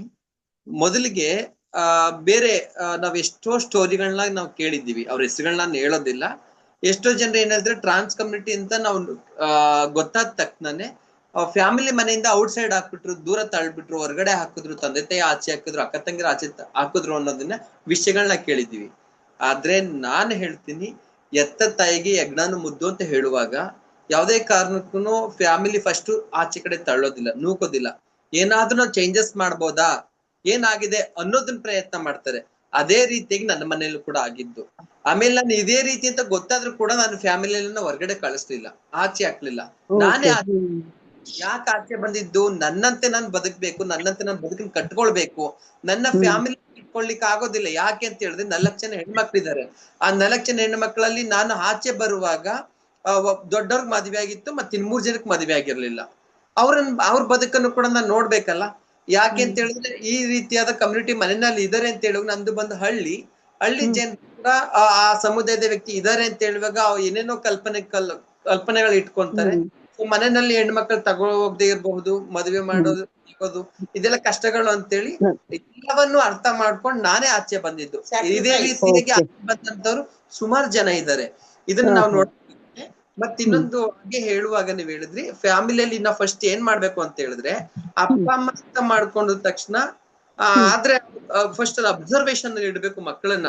ಯಾವಾಗ್ಲೂ ಅವ್ರು ಯಾವ ದಾರಿನಲ್ಲಿ ಹೋಗ್ತಾ ಇದಾರೆ, ಏನ್ ಆಗ್ತಾ ಇದೆ ಅನ್ನೋದು ಅಬ್ಸರ್ವೇಷನ್ ಮಾಡ್ಬೇಕಾಗುತ್ತೆ. ಅದನ್ನ ಕೂರ್ಸಿ ಅವ್ರಲ್ಲಿ ಬದಲಾವಣೆ ಮಾಡ್ಲಿಕ್ಕೆ ಸಾಧ್ಯನಾ ಅನ್ನೋದು ನೋಡ್ಬೇಕು. ಅದಾಗ್ಲಿಲ್ಲ ಅಂತ ಹೇಳುವಾಗ ನಾವು ಒಂದು ಡಾಕ್ಟರ್ ಕೌನ್ಸಿಲಿಂಗ್ ಕೊಟ್ರೆ ಚೆನ್ನಾಗಿರುತ್ತೆ. ಕೌನ್ಸಿಲಿಂಗ್ ಕೂಡ ಆಗ್ಲಿಲ್ಲ ಅಂತ ಹೇಳಿ ನಮ್ದೇ ಸಮುದಾಯದ ಸಂಸ್ಥೆಗಳು ಇದಾವೆ. ಆ ಸಮುದಾಯದ ಸಂಸ್ಥೆಗಳಿಗೆ ನೀವು ಅಂತ ಹೇಳುವಾಗ ಅಲ್ಲಿ ನಮ್ಮಲ್ಲಿ ಕೂಡ ಇದ್ದಾರೆ ಕೆಲಸ ಮಾಡ್ತಕ್ಕಂಥವ್ರು. ಅದು ಇಲ್ಲ ಅಂತ ಹೇಳಿದ್ರೆ ಎಷ್ಟೋ ಜನ ಎಜುಕೇಟೆಡ್ಸ್ ನಮ್ ಸಮುದಾಯದವ್ರು ಇದ್ದಾರೆ, ಮತ್ತೆ ಒಂದು ಪ್ರಾಜೆಕ್ಟ್ ಕೆಲಸ ಮಾಡ್ತಕ್ಕಂಥವ್ರು ಎಲ್ರು ಇದ್ದಾರೆ. ಇಂಥವ್ರ ಜೊತೆ ಕೂತ್ ಮಾತನಾಡ್ಸೋದ್ರಿಂದ ನಾವು ಆ ಮಗುವಿನಲ್ಲಿ ಏನು ದೃಢತೆ ಅನ್ನೋದು ಇದೆ, ಅವನ ಸದೃಢ ಭಾವನೆ ಏನು, ಒಂದು ಹೆಣ್ಣಾಗ್ಲೇಬೇಕು ಅನ್ನೋದು ಇದೆಯಾ, ಅಥವಾ ಹೆಣ್ಮಕ್ಳಲ್ಲಿ ಗಂಡಾಗ್ಲೇಬೇಕು ಅನ್ನೋದು ಇದೆಯಾ, ಅಥವಾ ಚೇಂಜಸ್ ತೊಳಲಾಟದಲ್ಲಿ ಇದ್ದಾರಾ ಅನ್ನುವಂಥದ್ದನ್ನ ನಾವು ಫಸ್ಟ್ ಐಡೆಂಟಿಫೈ ಮಾಡ್ಕೊಳ್ಬೇಕಾಗುತ್ತೆ. ಆ ನೆಲೆಯಲ್ಲಿ ಆ ಮಗುವಿನ ಅಸ್ತಿತ್ವಕ್ಕೆ ನಾವು ಪೋಷಕರಾದಂತವ್ರು ಬೆಂಬಲಿಸ್ಬೇಕು ಅನ್ನೋದು ನನ್ನ ಉತ್ತರ. ಮತ್ತೆ ಕಳೆದೊಂದು ವರ್ಷ 2 ವರ್ಷದಿಂದ ಈಗ ಸಿಗ್ನಲ್ ಅಲ್ಲಿ ಮತ್ತೆ ಟ್ರೈನ್ ಅಲ್ಲಿ ಅವ್ರ ಸಂಖ್ಯೆ ಕಡಿಮೆ ಆಗಿದೆ. ಅದೊಂದು ಸಮಾಧಾನದ ವಿಚಾರ. ಭಿಕ್ಷೆ ಬೇಡ್ಕೊಂಡ್ ಬರ್ತಿಲ್ಲ. ಏನು ಕಾರಣ ಇರ್ಬೋದು ದೀಪ ಅವ್ರೆ? ಏನಿಲ್ಲ, ಅವ್ರ ಬಗ್ಗೆ ಗೊತ್ತಾಗ್ತಾ ಇದೆ ಅಮ್ಮ. ಸಾಮಾನ್ಯ ಎಜುಕೇಶನ್ ಸಿಸ್ಟಮ್ ಎಲ್ಲ ಈಗ ತುಂಬಾ ಚೆನ್ನಾಗಿ ಆಗಿವೆ. ಅವ್ರಿಗೆ ಹಳ್ಳಿ ತರ ಇಲ್ಲ. ಈಗ ಹಳ್ಳಿಯವ್ರು ನಮ್ಗಿಂತ ವಾಸಿ ಎಲ್ಲ ನಾಲೆಡ್ಜ್, ಟಿವಿ ಬಂದು ಈ ನ್ಯೂಸ್ ಪೇಪರ್ಗಳು ಇವೆಲ್ಲ ಬಂದಿವೆ ಅಲ್ವಮ್ಮ. ಬಂದು ನಾಲೆಡ್ಜ್ ಇಂಪ್ರೂವ್ ಆಗಿ ನಾವು ಮಾಡ್ತಾ ಇರೋದು ನಮ್ಗೆ ಇಷ್ಟ ಇಲ್ಲ ಅಂತ. ಹೈದ್ರಾಬಾದ್ ಅಲ್ಲಿ ಬೇಕಾದಷ್ಟು ಜನ ಇದ್ದಾರೆ. ಒಂದು ಗೃಹ ಮದ್ವೆ ಆಗ್ಲಿ ಬರ್ತಾರು. ನನಗೆ ಬೇಜಾರಾಗತ್ತೆ. ಚಪ್ಪಾಳೆ ಹೊಡ್ಕೊಂಡು ಇದ್ರೆ ಮತ್ತಷ್ಟು ತಮ್ಮನ್ ತಾವೇನೆ ಕೀಳ್ ಮಾಡ್ಕೊಳಕ್ ಅವಕಾಶ ಮಾಡ್ಕೊಡ್ತಾರೆ ಅಂತ ಅನಿಸ್ತಾ ಇತ್ತು ನನಗೆ. ಅದು ಇತ್ತೀಚೆಗೆ ಅವರು ಅಷ್ಟೊಂದ್ ಜನ ಕಾಣಿಸ್ತಾ ಇಲ್ಲ. ಅದು ಒಳ್ಳೆ ಬೆಳವಣಿಗೆ ಅನಿಸ್ತು. ಮಾತ್ರ ಬರ್ತಾ ಇದಾರ ಹೈದ್ರಾಬಾದ್ ಅಲ್ಲಿ. ಈಗ ರೋಡ್ ಮೇಲೆ, ಟ್ರೈನ್ ಅಲ್ಲಿ, ಬಸ್ ಅಲ್ಲಿ ಎಲ್ಲಿಗೆ ಕಾಣ್ತಾ ಇಲ್ಲ. ಅವರ ಡಿಗ್ನಿಟಿ ಜೀವನೋಪಾಯ ಕಂಡುಕೊಳ್ತಾ ಇದಾರೆ ಅನ್ಸುತ್ತೆ. ಮತ್ತೆ ಭಿಕ್ಷಾಟನೆ ಸೆಕ್ಸ್ ವರ್ಕ್ ಮಾಡೋದು ಅನಿವಾರ್ಯ ಅಲ್ವಾ ದೀಪ ಅವ್ರೆ? ಹೌದು ಹೌದು ಮೇಡಮ್. ಎಲ್ಲರಿಗೂ ಆ ಭಾವನೆಗಳಿರಲ್ಲ ಇಲ್ಲ ಅಂತ ನಾವ್ ಹೇಳ್ತೀವಿ. ಆದ್ರೆ ಕಮ್ಯುನಿಟಿ ಮನೆಯಿಂದ ಹೊರಗಡೆ ಬರ್ತಾರೆ ನೋಡಿ, ಆಚೆ ಬಂದ ಅವ್ರಿಗೆ ಬದುಕ್ಲಿಕ್ಕೆ ಏನಾದ್ರೂ ಕೆಲ್ಸಗಳು ಬೇಕಾಗಿರುತ್ತೆ. ಇಲ್ಲ ಅಂತ ಯಾರು ದುಡ್ಡನ್ನ ಮನೆಯಿಂದ ಎತ್ಕೊಂಡ್ ಬಂದ್ಬಿಡೋದಿಲ್ಲ, ಒಡವೆ ವಸ್ತುಗಳನ್ನ ಎತ್ಕೊಂಡ್ ಬರೋದಿಲ್ಲ, ಹುಟ್ಟು ಬಟ್ಟೆಯಲ್ಲಿ ನಾವು ನೋಡ್ತೇವೆ. ಚಾರ್ಜ್ಗಾಗಿರ್ಲಿ ಹೊರಗಡೆ ಹೋಗ್ಲಿಕ್ಕೆ ಒಂದಷ್ಟೇನೋ ಒಂದು ಹಣ ಅಂತೇಳಿ ತಗೋ ಬರ್ಬೋದು. ನಾವೆಲ್ಲರೂ ಹುಟ್ಟು ಬಂದಂತವ್ರು ಹೊರಗಡೆಗೆ. ಸೊ ಇದೆಲ್ಲ ನಾವು ಫಸ್ಟ್ ಎಲ್ಲಿ ಹೋಗಿ ಸೇರ್ಬೇಕು, ಏನ್ ಮಾಡ್ಬೇಕು ಅನ್ನೋದು ಒಂದು ಕೂಡ ಗೊತ್ತಾಗದಿರುವಾಗ ನಮಗೆ ಗ್ರಹಿಕೆಗೆ ಬರ್ತಕ್ಕಂಥ ನಮ್ಮಂತಿರುವಂತ ಒಂದು ಕಮ್ಯುನಿಟಿ ಸರ್ಚ್ ಮಾಡ್ತಾ ಇರ್ತೀವಿ. ಆ ಒಂದು ಹೆಲ್ಪ್ ತಗೊಳ್ತೀವಿ. ಆ ಹೆಲ್ಪ್ ತಗೊಳ್ಳೋಂತವ್ರು ಒಳ್ಳೆ ವ್ಯಕ್ತಿಗಳಾಗಿತ್ತು ಅಂತ ಹೇಳುವಾಗ ಅವ್ರದೇ ಆದ ದಾರಿಯಲ್ಲಿ ಕರ್ಕೊಂಡು ಹೋಗ್ತಾರೆ. ಈಗ ನನ್ನ ಜೊತೆ ನನ್ನ ಸಮುದಾಯದ ವ್ಯಕ್ತಿಗಳು, ಈಗ ನನ್ನ ಅಡಿನಲ್ಲಿ ಬರ್ತಕ್ಕಂತ ವ್ಯಕ್ತಿಗಳು ಎಲ್ಲರೂ ಕೂಡ ಒಂದೊಂದು ದಾರಿನಲ್ಲಿ ಇದ್ದಾರೆ. ಎಷ್ಟೋ ಜನ ನಮ್ಮಲ್ಲಿ ಭರತನಾಟ್ಯ ಮಾಡೋರಿದ್ದಾರೆ, ಎಷ್ಟೋ ಜನ ಡ್ರಾಮಾಗಳು ಮಾಡ್ತಾ ಇದ್ದಾರೆ, ಎಷ್ಟೋ ಜನ ಹಾಸ್ಪಿಟಲ್ ಕೆಲಸ ಮಾಡ್ತಾ ಇದ್ದಾರೆ, ಕೋರ್ಟಲ್ ಕೆಲಸ ಮಾಡ್ತಾ ಇದ್ದಾರೆ. ಈ ತರದ ವೇಗಳಿಗೆ ನಾವು ಹೇಗ್ ನಡ್ಕೊಂಡು ಹೋಗ್ತೀವಿ ಆ ದಾರಿಗೆ ತಗೊಂಡು ಹೋಗ್ತೀವಿ. ಕೆಲವರು ಘಟನೆ ಈ ಬದಾಯಿ ಕೇಳ್ತಕ್ಕಂಥವ್ರು ಮತ್ತೆ ಸೆಕ್ಸ್ ವರ್ಕ್ ಮಾಡುವಂತವ್ರ ಕೈಗೆ ಸಿಕ್ಕಿದಾಗ ಏನಾಗುತ್ತೆ, ಅವ್ರಿಗೆ ಗೊತ್ತಿರೋದ್ ವೃತ್ತಿ ಅದೇನೆ ಅಂತೇಳಿ ಅಲ್ಲಿ ಕರ್ಕೊಂಡು ಹೋಗ್ತಾರೆ. ಸೊ ಇಲ್ಲಿ ಆ ವ್ಯಕ್ತಿ ಏನಾಗುತ್ತೆ, ಮಾಡ್ಲೇಬೇಕು, ಅನಿವಾರ್ಯ ಅದು. ತಕ್ಷಣನೇ ಅವ್ರನ್ನ ಕೂರ್ಸಿ ನೋಡ್ಕೊಳ್ಳುವಂತದನ್ನ ಮಾಡೋದಿಲ್ಲ. ಅಬ್ಸರ್ವ್ ಅಲ್ಲಿ ಇಡ್ತಾರೆ. ಆ ವ್ಯಕ್ತಿ ಬಂದಾಗ ಮನೆಗೆ ಅವ್ರು ನಿಜವಾಗಿ ಕಮ್ಯುನಿಟಿನೋ ಅಲ್ವೋ ಅನ್ನೋದು ನಮ್ಮ ಕಮ್ಯುನಿಟಿಗಳು ನಾವು ನೋಡ್ತೀವಿ. ಈಗ ನನ್ನ ಮನೆಗೆ ಹೊಸದಾಗಿ ಬಂದಂತ ಒಂದು ವ್ಯಕ್ತಿಯನ್ನ, ನಮ್ಮ ಸಮುದಾಯದ ವ್ಯಕ್ತಿಯನ್ನ ಬಂದಿದ ತಕ್ಷಣ ಯಾರು ಕೂಡ ಆಪರೇಷನ್ ಕರ್ಕೊಂಡು ಹೋಗೋದಿಲ್ಲ. ಫಸ್ಟ್ ಇಡ್ತೀವಿ, ಅದಕ್ಕೆ ಆದಂತ ಒಂದು ಪ್ರೋಸೆಸ್ ಇರುತ್ತೆ. ಆ ಪ್ರೋಸೆಸ್ ಗಳನ್ನೆಲ್ಲವನ್ನು ನಾವು ನೋಡಿ ಅದಕ್ಕೆ ನಾವು ಅಳವಡಿಸುವಂತದ್ದು. ಆ ಪ್ರೋಸೆಸ್ ಏನು SRS ಅಂತ ಕರಿತೀವಿ, ಸೆಕ್ಸ್ ರಿಹಾರ್ಸ್ಮೆಂಟ್ ಸರ್ಜರಿ ಅಂತ ಹೇಳಿ ನಾವು ಏನು ಕರಿತೀವಿ. ಅದಕ್ಕೆ ನಾವು ಒಳಗಾಗುವಂಗೆ ಆ ವ್ಯಕ್ತಿ ಕೌನ್ಸಿಲಿಂಗ್ ತಗೊಂಡು ಅದು ಒಪ್ಕೊಂಡ್ರೆ ಮಾತ್ರ ಅದಕ್ಕೆ ಕಳಿಸುವಂತದ್ದು. ಕಳ್ಸ್ಬೇಕು ಅಂತ ಹೇಳಿದಾಗ ಒಂದಷ್ಟು ಹಣ ಬೇಕಾಗುತ್ತೆ. ಆ ಹಣ ನಾನ್ ಸಂಪಾದನೆ ಮಾಡ್ಕೊಡೋದಿಕ್ಕೆ ಆಗೋದಿಲ್ಲ. ಆ ವ್ಯಕ್ತಿನೇ ಮಾಡ್ಕೊಳ್ಬೇಕಾಗಿರುತ್ತೆ. ಅವ್ರಿಗೆ ಉದ್ಯೋಗ ಎಲ್ಲಿಂದ ಬರುತ್ತೆ ಮಾಡ್ತಾರೆ ಈ ಒಂದು ಕೆಲಸಗಳಿಗೆ ಹೋಗುವಂತ ಸನ್ನಿವೇಶ.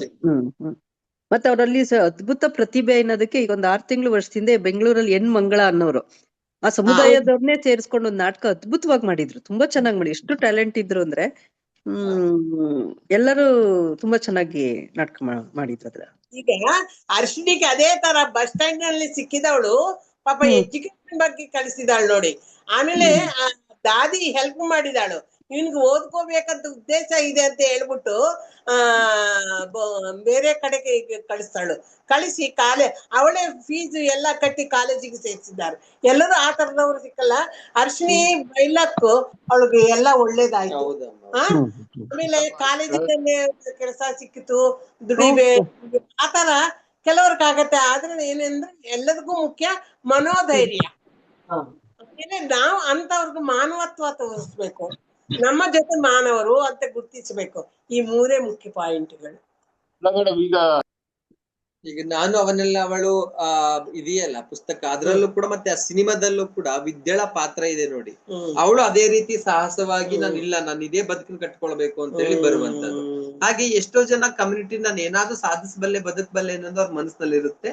ಅದನ್ನ ಅವಕಾಶಗಳು ಇರ್ಬೇಕು, ಅವಕಾಶಗಳು ಬೇಕಷ್ಟೇ. ಆ ಅವಕಾಶಗಳು ಸಿಕ್ತು ಅಂತ ಹೇಳಿದ್ರೆ, ಸಪೋರ್ಟ್ ಮಾಡ್ತೇವೆ ಅಂತ ಹೇಳಿದ್ರೆ ಈ ರೀತಿಯಾದ ದಾರಿಗಳು ಬರ್ಲಿಕ್ಕೆ ಸಾಧ್ಯತೆ ಆಗುತ್ತೆ. ಅದ ಎಲ್ಲರಿಗೂ ಸಿಗೋದಿಲ್ಲ, ಕಷ್ಟ ಅದು. ತುಂಬಾ ಚೆನ್ನಾಗಿ ರೂಪಾ ಮಾಡ್ತಾ ಇದ್ದಾರೆ. ನಮಸ್ಕಾರ ಸರ್, ಒಂದು ಪ್ರಶ್ನೆ ಕೇಳ್ಬೋದಾ? ಹಲೋ, ತುಂಬಾ ಚೆನ್ನಾಗಿತ್ತು ಮೇಡಮ್. ಪ್ರಭಾಶಾಸ್ತ್ರಿ ಅವರು ತುಂಬಾ ಚೆನ್ನಾಗಿತ್ತು. ನನಗೆ ಒಂದೇ ಒಂದು ಪ್ರಶ್ನೆ ಇದೆ. ಏನಂತಂದ್ರೆ, ನಮ್ಮ ಈಗ ಅನಾಥ ಮಕ್ಕಳುಗಳಿಗೆ ಅನಾಥಾಶ್ರಮಗಳು ಅಂತ ಇದೆ, ಅಥವಾ ಭಿಕ್ಷುಕರಿಗೆ ಭಿಕ್ಷೆ ಬೇಡದಂಗೆ ಅವ್ರನ್ನ ಗವರ್ನಮೆಂಟ್ ಇಂದ ಒಂದು ಇದ್ರಲ್ಲಿ ಕರ್ಕೊಂಡು ಹೋಗಿ ಅವ್ರನ್ನ ರಿಹ್ಯಾಬಿಲಿಟೇಟ್ ಮಾಡಕ್ಕೆ ಎಲ್ಲ ಇದೆ. ಆ ತರ ಈ ಟ್ರಾನ್ಸ್ಜೆಂಡರ್ಸ್ಗೆ ಈ ತರ ಹೊರಗಡೆ ಬರ್ತಾರಲ್ಲ ಮನೆಯಿಂದ ಬಂದ ತಕ್ಷಣ, ಅವರಿಗೆ ಸಹಾಯ ಮಾಡಕ್ಕೆ ಅವ್ರ ಕಮ್ಯುನಿಟಿನವರೇ ಮಾಡ್ಬೇಕು, ಯಾಕೆ ಗವರ್ನಮೆಂಟ್ ಯಾಕೆ ಮಾಡ್ತಾ ಇಲ್ಲ? ಆ ಥರದ್ದು ಏನಾದ್ರು ಇದೆಯಾ ಸರ್ಕಾರದ್ದು? ಗವರ್ನಮೆಂಟ್ ಎಲ್ಲಿ ಮಾಡ್ಲಿಲ್ಲ, ಅವ್ರಿಗೊಂದು ಬಿಲ್ಡಿಂಗ್ ಕಟ್ಟಿ ಮಾಡ್ಬೇಕು. ನಾವು ಅದ್ರ ಬಗ್ಗೆ ಫೈಟ್ ಮಾಡೋಣ, ಪ್ರಭುತ್ವ ತಿಳಿಸೋಣ, ಯಾಕೆ ಅವ್ರಿಗೂ ಮಾಡಿ ಅಂತ ಕೇಳೋಣ ನಮ್ಮ ಸಮತಾ ವೇದಿಕೆನಿಂದ. ಅದ್ರಲ್ಲಿ ತಪ್ಪೇನಿಲ್ಲ. ಎಷ್ಟೊಂದು ಪ್ರಭುತ್ವ ದುಡ್ಡಿರತ್ತೆ. ಇವ್ಳು ಹೇಳಿದಂಗೆ ಎಲ್ಲರಿಗೂ ದುಡ್ಡಿರಲ್ಲ, ಅಥವಾ ಎಲ್ಲರೂ ಅರ್ಶಿನಿ ತರ ಆಗಲ್ಲ. ನಿಜ, ಪಾಪ ಏನೋ ಮಾಡ್ಬೇಕಂದ್ರೆ ಅವ್ರಿಗೆ ಏನು ಕೆಲಸ ಇದೆ ಅದೆಲ್ಲ ಮಾಡಕ್ಕೆ ಜನ ಮುಂದೆ ಬರ್ಬೇಕು, ಪ್ರಭುತ್ವ ಮುಂದೆ ಬರ್ಬೇಕು, ಪ್ರಭುತ್ವ ಸರಿಯಾಗಿರ್ಬೇಕು. ಪ್ರಭುತ್ವಗಳೇ ತೂಲಮಾನ, ಈ ಕಡೆ ಆ ಕಡೆ ಈ ನಿಮಿಷದಲ್ಲಿ ಒಂಥರ ಆ ತರ ಇರ್ತಾ ಇದೆ. ನಮ್ಮ ರಾಜಕೀಯ ಸ್ಥಿತಿ ಅಷ್ಟು ಸ್ಟೆಬಿಲಿಟಿ ಬಂದಿಲ್ಲ. ಇದು ಮಾಡೋದು ಕಷ್ಟ ಆಗತ್ತೆ. ಯಾರೇನ ತಮ್ಮ ಇಂಟ್ರೆಸ್ಟ್ ಆಗಿ ತಮ್ಮ ಆಸ್ತಿ ಅಥವಾ ಏನೋ ಬಿಲ್ಡಿಂಗು ಏನೋ ಇದ್ದು ಆ ತರ ಮಾಡ್ಬೋದು. ಈಗ ಹಸುಗಳನ್ನ ಸಾಕ್ತಾ ಇದ್ದಾರು, ತಂದು ಆ ತರ ಮಾಡೋರು ಬರ್ಬೇಕು. ಅದೆಲ್ಲ ದಾನಿಗಳು ಬರ್ಬೇಕು. ಅವರೇ ಓಪನ್ ಮಾಡಿ ಇಂಥವ್ನ ನೋಡ್ಕೊಂಡು ಕರೆಕ್ಟ್. ಅದು ತುಂಬಾ ಕಷ್ಟ ಆಗತ್ತಮ್ಮ. ಒಂದ್ ಸಂಸ್ಥೆ ಓಪನ್ ಮಾಡಿದ ಮೇಲೆ ಒಬ್ಬರಿಬ್ಬರು ಇರಲ್ಲ, ತುಂಬಾ ಇರ್ತಾರೆ. ಅದು ಮೇಂಟೈನ್ ಮಾಡೋದು ತುಂಬಾ ಕಷ್ಟ, ಮಾತಲ್ಲಿ ಹೇಳಕ್ಕೆ ಆಗಲ್ಲ. ಅದೇ ನಾನು ಹೇಳಿದ್ದು, ಪ್ರೈವೇಟ್ ನವ್ರು ಮಾಡೋದಕ್ಕಿಂತ ಗವರ್ನಮೆಂಟ್ ಮಾಡ್ಬೇಕಲ್ವಾ ಅಂತ ಹೇಳಿ. ಯಾಕಂದ್ರೆ ನಾವು ಇವ್ರನ್ನ ರೆಕಗ್ನೈಸ್ ಮಾಡಿದ್ಮೇಲೆ ಟ್ರಾನ್ಸ್ಜೆಂಡರ್ಸ್ ನಾವು ಅವ್ರದ ಈ ಅನಾಥ ಮಕ್ಕಳಿಗೆ ಹೇಗೆ ಇದ್ ಮಾಡ್ತಿರ್ತೀವೋ ಆತರ ಈ ತರವಾಗಿದ್ದು ಮನೆಯಿಂದ ಹೊರಗೆ ಹಾಕ್ಬಿಡ್ತಾರಲ್ಲ ಅವ್ರನ್ನ, ಅಥವಾ ಮನೆಯಿಂದ ಅವ್ರು ಹೊರಗೆ ಬಂದಾಗ ಅವ್ರನ್ನ ಸಪೋರ್ಟ್ ಮಾಡಕ್ಕೆ ಏನಾದ್ರೂ ಒಂದು ಇನ್ಸ್ಟಿಟ್ಯೂಷನಲ್ ಸಪೋರ್ಟ್ ಅನ್ನೋದು ಇರ್ಬೇಕು ಅಂತ. ನೋಡೋಣ, ಅಸಲು ಕರ್ನಾಟಕದಲ್ಲಿ ಅಂತ ವ್ಯವಸ್ಥೆ ಇದೆಯಾ ಎಲ್ಲಾದ್ರೂ? ಚಿಕ್ಕದಾಗ್ಲಿ ದೊಡ್ಡದಾಗ್ಲಿ ಇಲ್ಲ ಅಂತೆ ನೋಡಿ. ದೀಪಾ ಹೇಳ್ತಾರೆ ಇಲ್ಲಿ ತನಕ ಎಲ್ಲಿ ಇಲ್ಲ. ನಿಮ್ಮ ಆಲೋಚನೆ ಚೆನ್ನಾಗಿದೆ, ಆದ್ರೆ ಇದಕ್ಕೆ ಚೆನ್ನಾಗಿ ಜಬರ್ದಸ್ತಿ ಹೆಂಗಸರು ನಿಂತ್ಕೊಂಡು ಮಾಡಬೇಕು. ತಮ್ಮ ಜೀವನವನ್ನು ಅದಕ್ಕೆ ವೆಚ್ಚಿಸಬೇಕಾಗತ್ತೆ. ಮಾಡೋಣ. ಕಾನೂನಾತ್ಮಕವಾಗಿ ಹಾ ಏನಾದ್ರೂ ಹೋರಾಟ ಮಾಡಿ ಮಾಡ್ಬೇಕಾಗಬಹುದು. ಈಗ ಡೊಮೆಸ್ಟಿಕ್ ವೈಲೆನ್ಸ್ ಇಂದ ಹೊರಗೆ ಬರೋ ಹೆಂಗಸರಿಗೆ ಒಂದು ಇದಿದೆ, ಸಪೋರ್ಟ್ ಮೆಕ್ಯಾನಿಸಮ್ ಇದೆ. ಅದೇ ತರ ಇವ್ರದಕ್ಕೂ ಒಂದು ಸಪೋರ್ಟ್ ಮೆಕ್ಯಾನಿಸಮ್ ನಾವು ಕೊಡದೆ ಹೋದ್ರೆ ನಾವೆಂತ ಸಮಾಜ ಅಲ್ವಾ? ಮಾಡ್ಬೋದು. ಕರೆಕ್ಟ್ ಅಮ್ಮ, ನೀವ್ ಹೇಳ್ತಾ ಇರೋದು ಕರೆಕ್ಟ್. ಮಾಡಿ ಅಮಲ್ ಏನೋ ಪ್ರಶ್ನೆ ಇದೆ, ಆಮೇಲೆ ದಿವಾಕರ್ ಸ್ವಲ್ಪ ಸಮ್ಮಪ್ ಮಾಡಿದ್ರೆ ಒಳ್ಳೇದು. 8:30 ಆಗ್ತಾ ಇದೆ. ಕಮಲ್ ನೀವು ರೈಸ್ ಮಾಡಿ. ನನ್ಗೊಂದು ಪ್ರಶ್ನೆ ಇದೆ, ಅದು ಹೇಮಲತಾ ಅವ್ರು ಕೇಳಿದ್ರು. ತುಂಬಾ ಹರ್ಷಿನಿ ಅವ್ರು ಈಗ ಏನ್ ಮಾಡ್ತಾ ಇದ್ದಾರೆ, ಏನ್ ಸ್ಥಿತಿಯಲ್ಲಿದ್ದಾರೆ, ಏನ್ ಕೆಲಸದಲ್ಲಿದ್ದಾರೆ?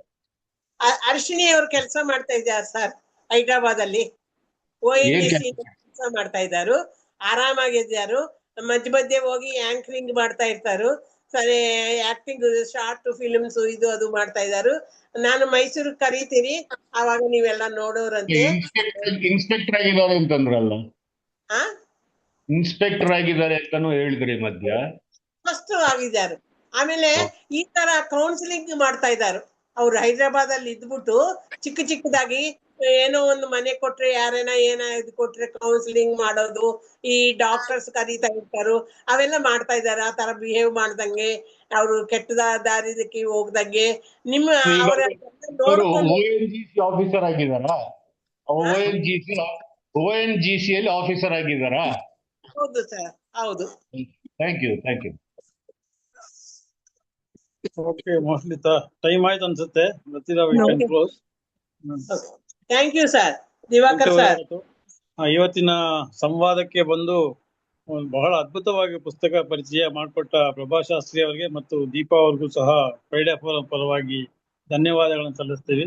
ಈ ಪುಸ್ತಕವನ್ನ ವೈಯಕ್ತಿಕವಾಗಿ ನಾನಂತೂ ಖಂಡಿತವಾಗಿ ಓದ್ತೀನಿ. ಎಲ್ಲರೂ ಓದಲೇಬೇಕು ಇದನ್ನ, ಯಾಕಂದ್ರೆ ಇದು ಅಷ್ಟೊಂದು ಪರಿಣಾಮಕಾರಿಯಾದ ಒಂದು ಕಥೆ ಇದೆ. ಜೀವಂತ ಕಥನ ಆದ್ರಿಂದ ಅದನ್ನ ನಾವು ಓದಿದ್ರೆ ನಮ್ಗೆ ಹೆಚ್ಚಿಗೆ ನಮ್ಮ ಸಮಾಜ ಹೇಗಿದೆ ಅನ್ನೋದು ನಮ್ಗೆ ಗೊತ್ತಾಗತ್ತೆ. ಈ ನಿಟ್ಟಿನಲ್ಲಿ ಇವತ್ತಿನ ಒಂದು ಫ್ರೈಡೆ ಫೋರಂ ಚರ್ಚೆಯನ್ನು ಸಾರ್ಥಕಗೊಳಿಸಿದ ಪ್ರಭಾಶಾಸ್ತ್ರಿ ಅವರಿಗೆ ಮತ್ತು ದೀಪಾ ಅವರಿಗೆ ಮತ್ತೊಮ್ಮೆ ಧನ್ಯವಾದಗಳನ್ನು ತಿಳಿಸ್ತಾ, ಭಾಗವಹಿಸಿದ ಎಲ್ಲರಿಗೂ ಧನ್ಯವಾದಗಳು ಹೇಳಿ ಇವತ್ತಿನ ಸಭೆ ಮುಕ್ತಾಯ ಮಾಡ್ತೇವೆ.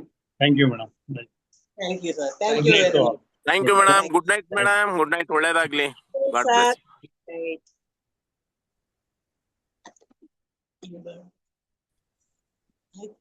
Thank you Prabha. ಓಕೆ ಮಾ.